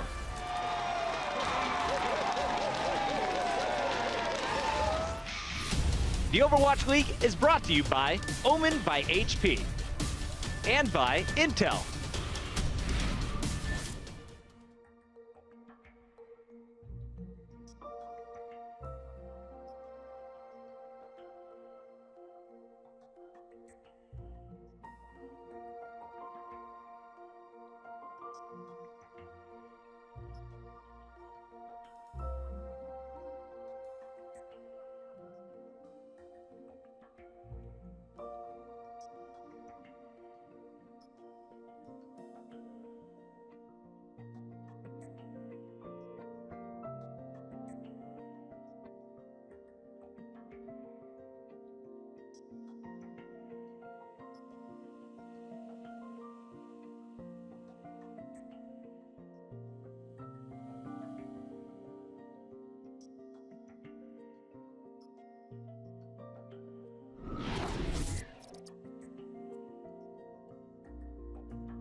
Welcome back, everyone. Zoe here once again. The Philadelphia Fusion are off to a great start here in the regular season. And I think we can all agree that one of the big factors, of course, of all those wins and all those great games we're seeing on this stage are Poco's incredible self-destructs on that diva. Yeah, please give it up. I mean, that's nothing you see every day, really. I actually didn't see that kind of stuff in pro games for quite some time, because you would think pro players are actually able to, you know, kind of get out of the way of those bombs. And it's been so impressive that other pros have been commenting on it. And amongst them has been Wins, one of our favorite French players, I would say, from Team Rogue. And he's been going on Twitter and has been complimenting Poco on it. And Poco actually responded. So let's take a look at what he said to explain his incredible diva features we saw. He said that I trained for hours in costume games to find the perfect angle and the perfect place to position myself so that the enemy is least likely to get away, or he must commit, and now it just became natural. So there you have it, straight from the source. You just have to practice hard and get good. And that's Poco for you. Thanks so much for the insight. We are now heading back to our casters, Samler and Hex, for all the action. Thank you, Zoe. That is exactly what we want to know. I mean, it is true. Hard work tends to pay off, tends to. You know, life isn't fair sometimes. But in Poco's case, you know, it's been pretty good. Life lessons. Life lessons. We're going deep. Poco's got to be at least part feline, because he's got 9 lives, as evidenced by that last part on Ilios, and he doesn't obey the laws of physics, like most cats. There you have it. You know, he just survives everything, yeah, turns out. It's crazy. And it is kind of the case. I mean, we saw him going up against hydration, you know, on that last point. Guy just refused to die. I think he died 4 times, some sort of Faustian deal he's made. Short 4 will be coming in for Asher. That will give them a little bit of versatility as they go into this last point. Short 4, no slouch on the Tracer. Asher, of course, their Tracer carry when they need it. But when they need to switch things up, Short 4 has, well, I don't know, name a hero, and he's got a good one. He's got a good 76. He's got a serviceable Genji, a very good Pharah. So if you need it played, Short 4 is your man. And so that's where I'm going to prompt you, Hex. This is Numbani. This is the last map. And it is known for having some hard lockdown defenses on that first point. And so, you know, do you think Surefour is going to go for that Soldier, trying to play those balconies? You know, what do you think Surefour is going to have in store for us? A Soldier would be very likely to come out here. This has been a map forever that Soldier is good on because of those balconies. You sit in the corner, and even an Ana can be run here, even though she's not run in most situations. I want to see it. I don't think we're going to see it, but Torb is also very good on this first point. Short 4 does have a really good Torb of all things. I got a bit of the Jedi going on right there, where I just heard all of matchmaking cry out in pain and despair. He literally just said that Torb is good. All of matchmaking like, Hex, what have you done? What have you done? It's my fault if you're in a matchmaking with a Torb. Torb's, on offense, I'm not taking credit for it, but defense at Numbani, Torb is completely viable. There's 3 very good spots for a turret, trying to get all the way to the end there, although Numbani's been one of the maps in the Overwatch League where people have been able to hold first point. Reason being, the offense doesn't cleanly take that first point. Their walk back is forever. If you notice, there are broken down buses trying to get to the first point in Numbani. That's not a game design. Those buses are supposed to be moving. They are out of gas trying to get to first point. Okay, it took them that long. Yes, it's a long walk. Well, there you have it, guys. I mean, basically pack a lunch, because it's going to be a while if you die. You know, it turns out that you will not get ferried there quickly. And really, you know, you don't really see Lucio, so even the taxi is out of service on this first point. First point in Numbani feels like a last point of an assault map, where you have to win it so cleanly. You have to have such a big advantage resurrection-wise, or just come in super strong, or have a Dragon Blade kind of ultimate, because you are not getting reinforcements on your offense. It is not happening. So now we're going to find out. About to kick it off here, the last map of this series, and everything hanging on it for Los Angeles Gladiators. They can force a 5th map, a tiebreaker, if they pick this one up. And so now's their time to shine. And so far, they've shown us some great things, at least on the 3rd map there on Ilios. So moving into it, Poco just kind of peeking around the corner here for Philadelphia Fusion, trying to figure out what the defense is going to be like. Well, it's a dive offense, and they might have some problems dealing with hydration. Who's running a Pharah on the defense of all things. That is going to give their Mercy a great escape vertically whenever they need it. And Short 4 already flexing on that 76. Well, they have to be careful, though. They got to tap this point. How do they contest? There we go. No, it's just a split second too late. They do manage to pick up 1 tick, Philadelphia, and that's huge. You do not want to be giving up a tick for free. Did Philadelphia take it, or did Los Angeles give it up? Listen, are we going to split hairs over this hex? They have one tick. They have one tick. We can all see it. So now, whose fault it is, we can get it. That's for the coaches. We'll leave it to the coaches. That's for the lawyers, yeah. Yeah. Let them deal with that. But that is the reality of the situation, and so now really Gladiators, they need to stamp on this. They need to stop this offense short. And so already, there we go, Shadowburn doing what he does best, dashing through. He's got the Dragon Blade already, and if he spots a good target, he's definitely going to go and chop him to pieces. He'd like to get some heals right now. Bishu unable to get back into his mech. Both Valkyries out, so some of the deaths you see are just an illusion. Bishu gets brought back to life. And then killed yet again by Poco. Poco now down. These divas are dying impossibly quickly. And there it is, the reflect, but it doesn't get the kill. He isn't able to get in position fast enough, and Shadowburn still holding onto his Dragon Blade, and this really does feel like a Shadowburn thing to do. He just refuses to just start chopping people. He needs to hold onto it for that perfect moment. Because his Dragon Blades have such a big impact, you can excuse it, but also because he's so good at Genji, it's like you're gonna get one soon enough. Throw it out there, see what happens, roll the dice, but it is one of the marks of Shadowburn's blade. He's very patient on his blades. So he's going to have it up for next fight. Most notably, there are no support ultimates to counter this, but a Tactical Visor can be a decent counter to a Dragon Blade because it's going to track him very well in the sky, and he makes him deflect during that Dragon Blade. And obviously, if you're deflecting, you're not cutting people apart. Exactly right. That is big, but I mean, it is going to come down to the positioning here from Surefour. He is going to be the linchpin for this defense, and there it is. The Tactical Visor already out, but they are capping this point. They're past 2 ticks. They nearly got it. Philadelphia Fusion. We will have the delay tactic used, but Shadowburn, he waited. He was patient, and there are the 2 kills for him before Hydration can come back and try and put a stop to it. But the damage is done, and already Philadelphia, they walk away with the first point. He waited because they were so baited right there. He knew that there was a body outside. He knew that a Mercy cannot see a fallen comrade without attempting to resurrect. And like lambs to the slaughter, right into his blade. That's where patience pays off. Philadelphia now has the payload moving on the hybrid map at Numbani here. Exactly right. Payload making progress, and it's all on Gladiators now. When they choose to intercept, they've switched over to dive as well, and so it will be about timing. They have to see the window, and they have to try and get in there and actually start contesting this point because it's making quite a bit of progress here for 3, but right around the bend, they will slow it down. As I say that, though, Shadowburn there to get the pick on Big Goose. They're working so well together on Philadelphia Fusion to call out those targets, and again, another one falls. It's the 3-man hit squad, and nobody survives. This is absolutely textbook dive, and this is a textbook worth the $1,000 you would pay for it because that was absolutely perfect right there. Both the DPS and the backline, Winston's doing the tickle damage, and they converge on the side. So you're looking at the giant angry scientist in front of you, and both from the sides, the Velociraptors there finishing off the supports. They have one last chance here, Gladiators, to stall this out to keep them from capping it. Oh, just in the nick of time. Less than a meter left to get over that line, to get that second point under control, and it looks like Shaz is going to be forced to use the Transcendence. Shadowburn, no Dragon Blade just yet, but we know how quickly he can get one, so he might have an opening here to push it over the line.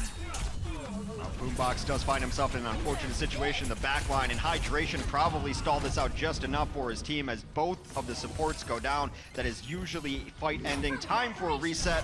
Poco at 82%, and Numbani has always been a good map for self-destructs. Long aisles, hard to escape here. We'll see if Poco's got something up his sleeve. That's what I'm hearing here. That's what I'm waiting for. You know, all eyes on Poco because the guy has put in the work. He's figured it out. He's turned it into an art form, those self-destructs with D.Va. And that is the kind of specialist that I want to see. That's hard work. It's a lot of time. And that's creativity as well, figuring it out, what works for you. So good to see him get recognized for all of this. But, you know, Shadowburn getting batted around like a kitten toy. Yeah, an interesting Primal Rage there. It didn't accomplish a whole lot. I think he thought he had a better angle to corner someone and get a fighting combo on him. Unfortunately, not the case for him. Still kind of tentative on both sides. Surefour out of the fight, though, means Carpe should have carte blanche. And there is the cleanup. Bishu is out of the fight, so he will not be able to have too much of an effect. We already have them creating space here. Neptuno has popped the wings, and so he's going to be flying around. Big Oo's backing off, trying to stay out of harm's way. And, well, they will get that second point pushed through Philadelphia. 2.5 minutes left, though, so it doesn't give them a whole lot of room for error here. I would like to see them stay pretty far forward. You'd love to get this payload through this archway. Yes. You never want to be stuck in traffic under an overpass. It's frightening and claustrophobic. Same applies here in Numbani. Well, this is an unexpected visitor. Hydration going for the Doomfist. Let's go. Let's see if he's got the plays, because it's not every day we get to see this guy in action. forces out the Transcend just to keep the tanks alive over there, and I think he is just tired of these tanks bullying them around. Doomfist so good against tanks, and he's just been trying to line up the targets, smashes the ground, and Hydration smash. Fraggy goes down. They're looking for the back line here, but they have succeeded in stalling things out. One thing here for Philadelphia, though, is that they have made it through that arch that you mentioned, and so they're out in the open now. They have a little bit more room to work with. The whole name of the game, though, is just not to fall to Doomfist. He's loading it up, and sure enough, there you go. So much damage dealt in one blow. Shadowburn knows a bit about damage himself. Gets in there, takes down Shortboard, but he gets punched, but it doesn't matter! Poco! I'm sure we are going to get a replay of that bad boy. That is going to be sick. What a clutch self-destruct from Poco. That completely turns it around. And Gladiators now feeling the heat. Carpe stuffing them back into their spawn. Although as I say that, they will manage to make it out. Bishu trying to find some room to work with here. Neptuno has popped his Valkyrie, and he has the advantage over Big Goose, who has not popped Valkyrie. Everyone is getting nice and healed on the ground as they continue to push forward. Carpe does have a Zenyatta in his sights, needs to finish this kill, but there's the Mercy on him. But while Mercy's back here, she's not healing anyone else. Exactly right. Sherpa, though, to the rescue. Takes down Neptuno and gets Carpe as an afterthought, and that is going to force the reset with less than a minute to go here for Philadelphia Fusion. Los Angeles Gladiators, they managed to bring it back together. And so Poco, he's just shaking his head. He's like, what do I gotta do? Do I gotta get 6 of them with the self-destruct? Like, what do I gotta do, guys? We'll see where this self-destruct actually goes off. This might not be it. Shadowburn is in. This was a replay of the Shadow. Yeah, right there, right around the corner. You can't hide anywhere around there. Sometimes you go over the treetops and it's too easy for your enemies to get around. He just kind of pulled it in there. That was awesome. That's clever stuff. Shadow, though, not really too pleased. He is gonna, oh, he's not gonna get back into Transcendence in time. There was a chance for him to stay in this. Instead, it is gonna be him going down.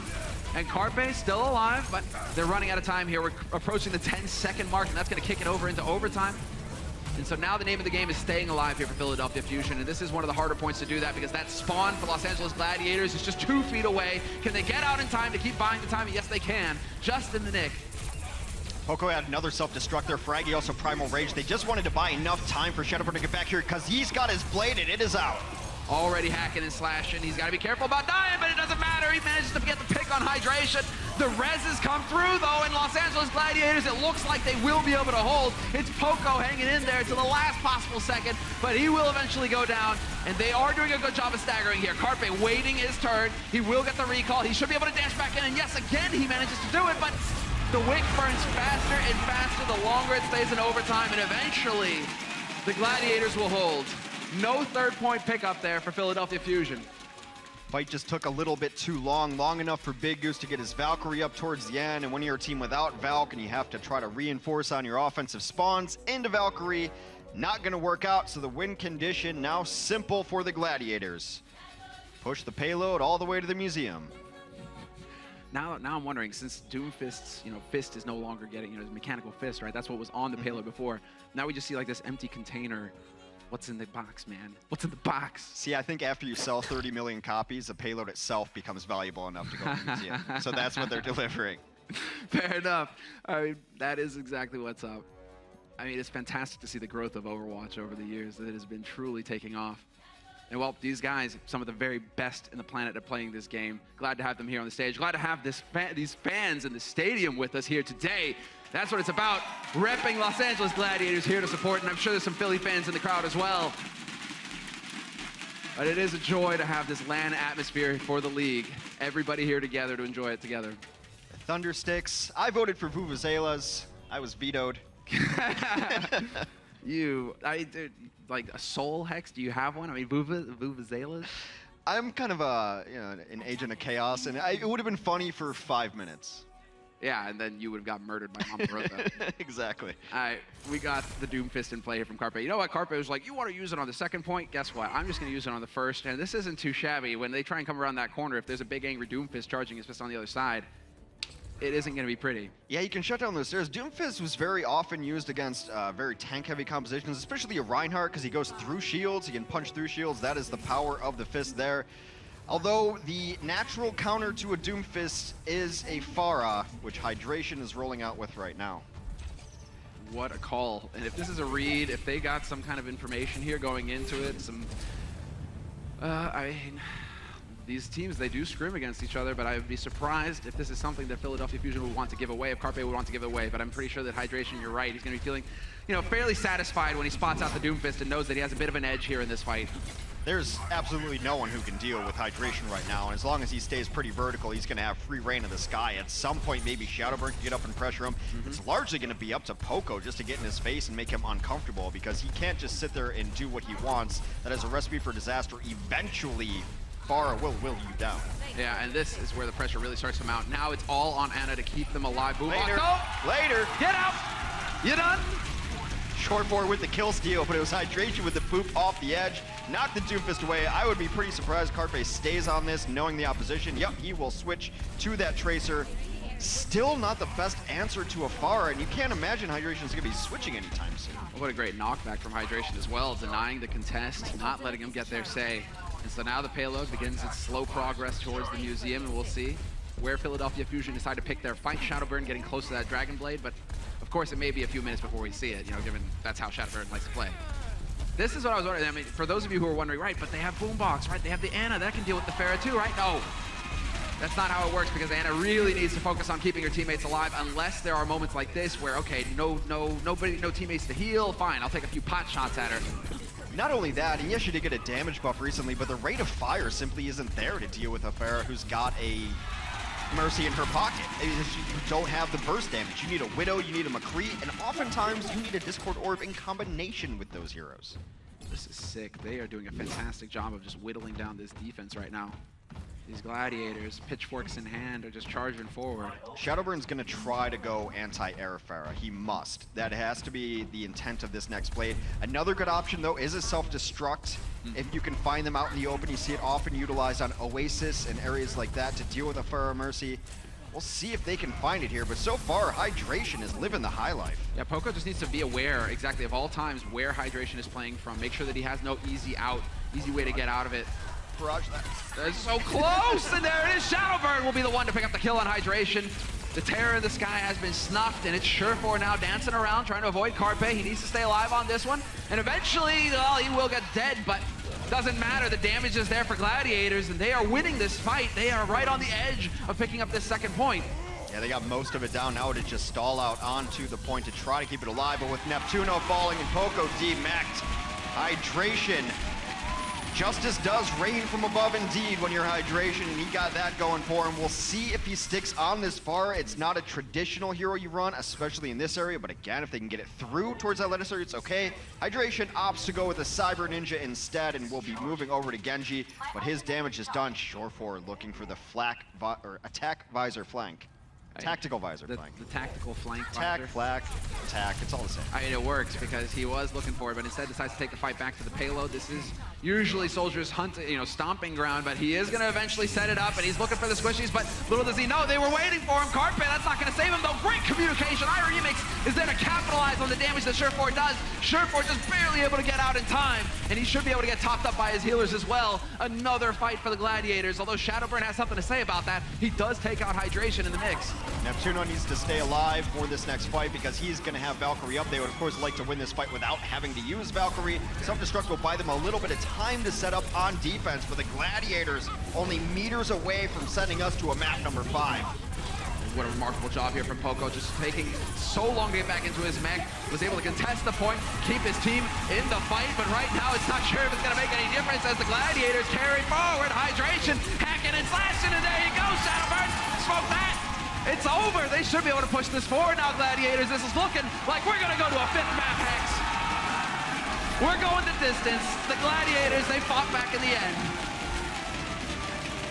And remember, it was on a control map earlier that the Gladiators were able to get back into this on Ilios.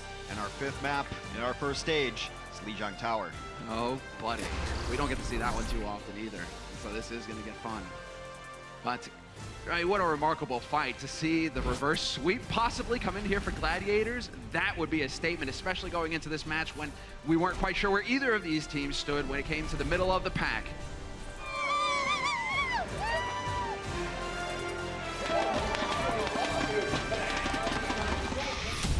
The Overwatch League is brought to you by Intel and Omen by HP.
All right, welcome back, everybody, from the break. It's true, Hex. It can happen. Gladiators, the reverse sweep is possible. They ran it back from an 0-2 deficit, and now we're tied up at 2-2. And so it's going to be Lijiang Tower, a control map to sort things out here. And the control was so close between these two teams earlier that I flip a coin and that's who I'm picking in it. I'm just glad we get some bonus Overwatch here. We do have a substitute. Bishu is out, Asher is in, which means that Asher, Hydration, and Shore4 are in this lineup. Now, what does that tell us? Maybe they can run a different tank. Hydration is a more than capable Roadhog. Shore4, if they need it, can run a Zarya. Shore4 can run anything. It doesn't matter. Just be fair here. Just throw it out there, right? It doesn't matter. He can run anything. So on Control Center, where you can sometimes see a Zarya in the composition, he could play that. But they have a lot of flexibility. I know you're rooting for just all-out carnage, triple DPS. Yes, please. Give me the action. Give me the kills. I want this to turn into a bloodbath. Straight up carnage to end it on the last map of the day here at Overwatch League. That's what it's all about as we get the fly through here of the variety of different points that these teams will be doing battle on. We're loading into the map now. So it's just a moment of time until we figure out exactly what the Shore4 of all trades is going to give us now. Yeah, we'll see. I mean, Lijiang Tower is, every stage is great for Tracer. It's Tracer's best map. It always has been, in my opinion. I'm always thrilled to see this come up when I'm queuing. It's one of my favorite maps in all of the games, so you're obviously not going to take Asher out. He's going to play Tracer nonstop. Carpe very well is too. But right now, just given the roster compositions, they have a chance, the Los Angeles Gladiators, to play more things than Philadelphia does, because Philadelphia is kind of locked in to their 2-2-2 role, whereas when you have a player like Shore4 who can play the tanks, and a player like Hydration who can flex on the tanks as well, the world is your oyster and you can play absolutely anything. Well, moving into it now, really am kind of curious if we are going to get to see the triple DPS. That would be so sick as the change up, and it could be something that could really catch Philadelphia off guard. I want to see the all-out battle.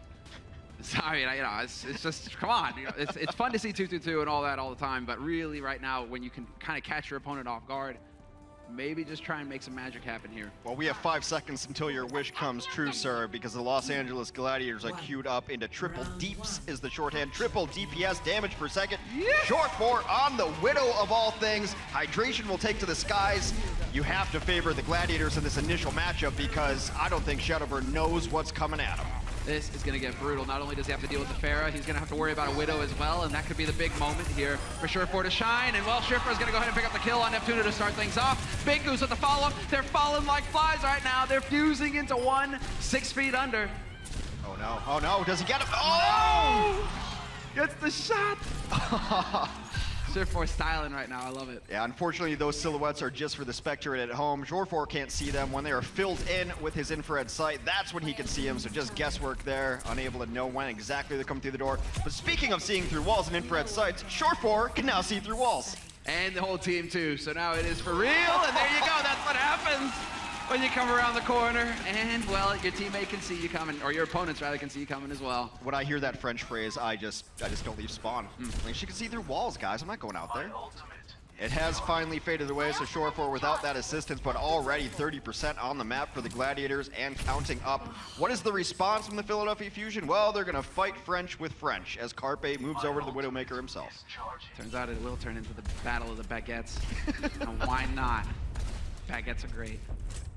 All right, there are so many ways to go with that, and that's why it's hot potato. We're gonna let it drop because now Hydration is just raining in death, and he was looking for exactly that, trying to knock somebody off of the edge. But Carpe will find the kill on Big Goose, and that's all the opening the Philadelphia Fusion were hoping to get here. That should be enough for them to push onto the point, unless Asher has something to say about it. Just commits with the pulse bomb, but they're getting traded out. And Philadelphia, they're sticking together as a unit right now. That's making all the difference. Carpe is reigning supreme right now. Well, the big advantage as well is that Philadelphia's been running a Mercy this entire time, and Boombox did end up using his Valkyrie to resurrect his team and keep them all alive. That made the difference as well.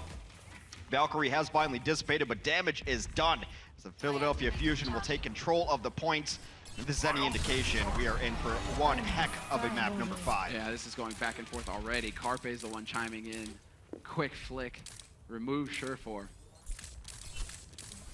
He knows there's something back there.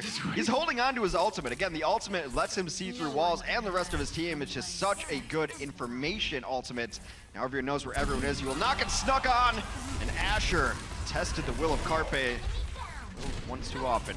That is so ridiculously fast.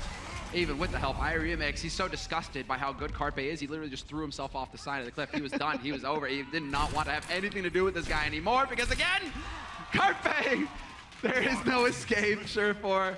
There's no running away. There's no hiding from this man. You know, I'm surprised they came out on the Widow here because given what Carpe did on Junkertown, I think it's like, Los Angeles, why'd you start with him? Why did you start? Why'd you make him go over to Widow again? Because he absolutely crushed it. And Surefour is a good Widow, but Carpe has gotten the much better of it so far. A mix-up here from the Gladiators as they start going a little tank heavier right now. Surefour moves over to the Roadhog. Hydration on Genji. They have completely switched comps. You poke the spider, you're gonna feel the fangs. Right now, it's all about Poco just pumping the bullets in, and really, this is all out chaos. Attacks on all sides, and eventually, Remix comes out ahead, and he gets a key target as well. Boombox, no res possible now for the Philadelphia Fusion, and this is shaping up pretty nicely for Gladiators. Hydration follows it up, and that's the backline dead for Philadelphia Fusion. And it does look like the Gladiators, they will be able to bring it all together here and bring it home for the win. Point control will shift back to them. Just in the nick of time as well. But this is only the first point. It can be so difficult for Mercy to fight on that point, and now, especially since they've switched their composition, she has no vertical escape anymore, which is how you usually see her. Should be just boosted all the way back. Yeah, he gets off the edge there. But now Boombox is on the ground as Mercy. He has no verticality anymore because no one's out there. It's going to be so hard for him to escape. He's essentially ground beef. Big Goose commits the sound barrier to the fight. Surefour not quite going to get that hook, though, and so it's a bit of a back-and-forth tip to Tan as Boombox brings his teammate back to life. Definitely want to keep Neptuno in this one. Surefour point blank, that's exactly where you want to be. Just pumping rounds into Poco, or into Fraggy, rather, but Fraggy's able to get out of there intact, it looks like.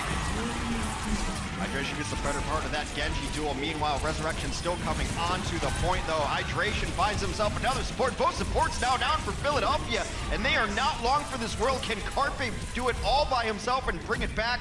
He's just got to stay alive long enough to let his team get back here. Going to be difficult to ask, though. Yeah, has to keep contesting the point. That's what it's all about. Fraggy still hanging in here, still leaping. Oh, and he gets the primal off at the perfect time. That buys so much time for his team now to just get back together into a group and not just trickle in here. But as I say that, Shaz gets the kill on Carpe. Overtime is ticked over, and that will be the first point for Los Angeles Gladiators. They are 1 point away from making the reverse sweep happen. That versatility came into play. They started out with a cool strat. It was working. It got countered by the pure mechanical skill of Philadelphia Fusion's ace in Carpe.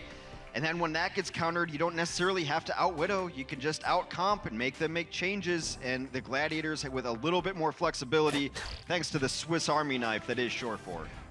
They're looking pretty quiet over there for Philadelphia as well. Not too many people talking. Carpe not looking too happy about it. Well, apparently it's not always sunny in Philadelphia. Fire. Loving it. Let's go, guys. This is it. And the Gladiators, and the round has begun. And already we're seeing a change of strategy here. Surefour will go for the Zariel, as you said.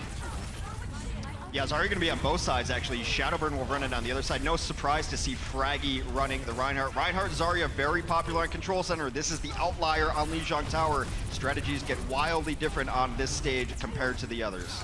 Philadelphia are looking for a bit more of a beefy approach, though. Triple tank for them, and that's exactly what Surefour was looking for. He wants to hunt down Carpe right on the edge. Nearly picks up the kill, but pays for his, well, pays for it with his life. There you go. Surefour, you're done. Asher on this. McCree does give his life up for it too. Very back and forth, but most notably, Philadelphia has taken first control of this point. This is so good when you have tanks. I would like to see them play more aggressive. Maybe they will if they win another fight, because if you just simply deny entry, what you do with Earth Shatters and you do with Gravitons, the other team can never really get there. But who needs it? Carpe will just two-tap Shaz on his way in, and that's nearly a one fight. They're going to actually just res it right away. Yeah, so one of the res is used here. Bigu's not going to be too happy about that one, but they are moving together as a unit, and this is really turning into the game of bait. Who is going to Earth Shatter first, trying to bait it out of Fraggy. Fraggy's got it, and sure enough, lands it. Perfect, but the trance was there to save his teammates, and so they are going to get as much out of it in the end, although the trance eventually has to wear off, and that's when the damage is done. They better win this fight because they doubled down with both of their giant ultimates. Graviton and Earth Shatter came out. Surefour tossed his Graviton late, and he gets nothing for it as well. So now the biggest ult on the field belongs to Remix at 75% on his Shatter. In Philadelphia, that could have been disastrous. They were able to heal their way through it, though, using both support ultimates. And you got to give it to Carpe. There's nothing.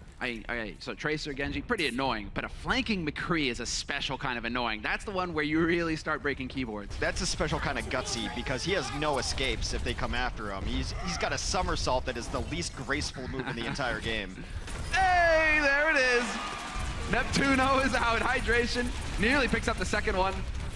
That was a bit of a close call. Poco, though, curious to see how much work he's put in on this map for the self-destruct. You see him lining it up. He's just going to put it right over the edge and not going to find anybody at all. Great dodging tactics there from Los Angeles Gladiators to stay alive. And in the meantime, Surefour has won the duel versus Shadowburn. Shaz with the double. And this is looking like it is going to be a Los Angeles Gladiators point after all. But they've given themselves such a fine margin for error here. 90% already picked up for Philadelphia Fusion. As good as Poco has been, you have to question his versatility. D.Va, this is one of her worst maps by far. There's too many shields to let self-destruct do a whole lot. So Poco is going to stay on that D.Va in this triple tank composition for the Philadelphia Fusion, but it may end up hurting them. There's simply more damage output on the side of the Gladiators. And that's the thing, they stuck to their guns here, Gladiators, and so far it's paying off. iRemix has now got his Earth Shatter as well. They've lost Asher though, but Big Goose immediately gonna bring him back to life. And here we go. It all starts off, and it's just a carnage to start it off as well. Asher with the double, picking it up on cleanup duty. And enough is enough, but Asher not gonna let him. No. That was just mean. I need to pad my stats a little bit. I could let you go. You want the extra little boost on your ultimate, but you already had ultimate. That was just cruelty. That's what I'm saying, man. Players care about stats. I'm so impressed. They say that they don't. I'm so impressed with Surefour. Like as they said, it's a small roster. Surefour is the 7th man on this team, and who else do you want coming off your bench that can play absolutely everything? His Grab won that fight for him, already at 30% on the other side of things. Shatter comes down, but largely blocked. Oh, this is big, and this is buying a lot of space here. Asher, what a fantastic Deadeye, just forcing him back around the corner, and that creates all the opportunities here for his team. If he can connect with Neptuno again, but that is such a hard target. Instead, it will be Surefour to find Carpe. Well, a little bit of purple in the kill feed, but it is getting a little dicey here. Philadelphia Fusion might be pulling ahead. Although, as I say that, it's not going to matter. Hydration is there to make it happen. And the shield was up for iRemix. Poco gets nothing for his self-destruct. Now it's just getting odd because Shadowburn is on the Zarya while Carpe is on the Genji. That is not something you would generally see if they had their choice for the Philadelphia Fusion. And they will take it back against all odds. So one more fight incoming. Watch Surefour. He's at 91%, 92%. A grab could win the Los Angeles Gladiators this match. Yeah, they need to stay alive to do it, though. We've ticked into overtime. Asher no longer has a grab. And there it is, the grab and the Deadeye. They are doing the damage. He's held onto it for as long as he possibly can, and Asher still manages to get the D-Mac with his ultimate in the end. Hydration swapped over to the Doomfist, and he's looking to land the punch. And there you go, like clockwork. Poco is out of it. This might be happening. This could be it. Philadelphia hanging on to the very bitter end. Trance has been used, but the kills continue to come in for Los Angeles Gladiators, and this might be the moment, but they keep tapping the point. Philadelphia keep their hopes alive, just barely. They need to wait until the tanks can get back into the fight, but I doubt they're going to be able to make it in time, although the D.Va is waiting right around the corner. She's going to try and get in, but it's not going to happen, and the Gladiators run it back. They go down 0-2 at the beginning of this series, and then win the following 3 maps. The W is theirs. And the Gladiators stand tall on home turf. You don't think Overwatch is a game about composition, switches, and versatility? Maximus Decimus Surefourius just showed you what it's all about. Yeah, there you go. You can see the hype as well. Everybody, that's the best feeling in the world. They're on top of it right now. When you run it back in that fashion, showing the depth of the roster, Hydration getting a hug. And all in front of the home fans as well. Played Widow, switches to Zarya. And that's not a big crossover. Not a lot of people have both of those in their pool. Surefour is ridiculously powerful. Going to be very fun to see his stats at the end of this series. What he was able to accomplish. Philadelphia, though, you can't be ashamed of your performance if you're Philly. When it goes that long, it's all the small factors that add up. But I mean, you really show that you're a capable team here, Philadelphia, and that, well, you're 2-2 now in the standings. 2 wins, 2 losses, but you've done the damage. Philadelphia beat some good teams. Los Angeles just beat Philly. And so now we're going to hand it over to Zoe on the floor. I believe she's there with Bishu, and so we'll get a word from him. Yeah, guys, and I have Bishu joining me. First of all, of course, congratulations. What an amazing comeback, pulling off that reverse sweep. What adjustments were made going into that second half? I think it was mainly about playing our own game. We were getting a little bit out-tempoed and out-pressure, but you know, like our coach always says, it's not over until it's over, right? All right, well, that's certainly true. You watched that last game. How do you feel? How did you feel watching that? To be honest, it was a little close. It was a little bit more close than I expected, but you know, I'm so proud of my team. I'm so proud of you guys! That's the spirit, and so are you fans. Bishu, congrats. Thanks so much for joining me. We're now breaking down that game on our desk. Thank you so much, Zoe. Did you guys enjoy that one? What an amazing finish to an awesome day of the Overwatch League right here. Welcome back to close things out. It's Puckett, excuse me, I said Bren. We got Crumbs here with Reinforce on our desk, and we got a lot of action to talk through. At the half, we saw Philadelphia Fusion coming in with a 2-0 lead. We thought they'd be able to close it out. Gladiators dug deep, and it started on this control point. I was really worried, though, because coming in, we talked about the FARs. It's going to be Shadowburn. He has been one of the most, if not the most impressive FAR we've seen so far. Hydration, his FAR is pretty good, but when this game started to play out, I was really amazed to see how much work Asher was doing on the floor. We're going to get to that in just a moment, but I want to start here with Johnny. And Johnny, we're going to look at what was going wrong here for the Philadelphia Fusion. Yes, we know that Fraggy, of course, is a very aggressive Winston player. And with Poco, of course, they both like to be a bit upfront. And we're going to take a look at a clip here where maybe go a bit too deep. So we're at the lighthouse here, and I want to take a look at Asher's health in the top right corner, right here. So as I play this one forward, we're going to see that he's actually hit by a rocket and drops a lot of health. There we go. And so right now Asher is put in a pretty weird position because he can't do these flanks, which he is known for. Usually we see Los Angeles Gladiators going for a lot of deep dives, and Asher is the one flanking around. But because he took damage to himself, he really can't dive anymore. And so he is forced back onto the point. And so we're going to see the entire squad of the Los Angeles Gladiators regroup at the point. And because Asher is hit by this rocket, that is the go call for the Philadelphia Fusion. And as we play this clip out, we can see it here in the free cam as well. The tanks of Philadelphia Fusion a bit too enthusiastic about diving here. And Asher on the Tracer, because he cannot flank, because he was hit by that rocket, he will now focus the tanks instead, and Fraggy and Poco is taken down. So the tank's just getting a little over-aggressive in that situation. How far do you want to go when you do see a key player like Asher who's hit with a rocket? Well, first of all, he was healed up by the Mercy, so you can't really punish the Tracer hard enough. Now, the control point was open, so essentially Philadelphia is forced to go deep and contest the point at least, because otherwise Gladiators is forced to get they will get the cap, of course. But now Poco, he went to the other side of the point, which is a bit too deep, so maybe halfway there, at least touch the point. As we take a look at some of the general highlights here, this is what we were talking about. Yeah, there's two FARs up in the sky, but Asher with that single pulse bomb gets the Mercy, sends the Winston flying, and then really, Hydration, able to get some big knocks in this game. Yeah, I really thought before this matchup that Shadowburn was going to be able to prove Hydration that he was a superior FAR, but that was not the case at all.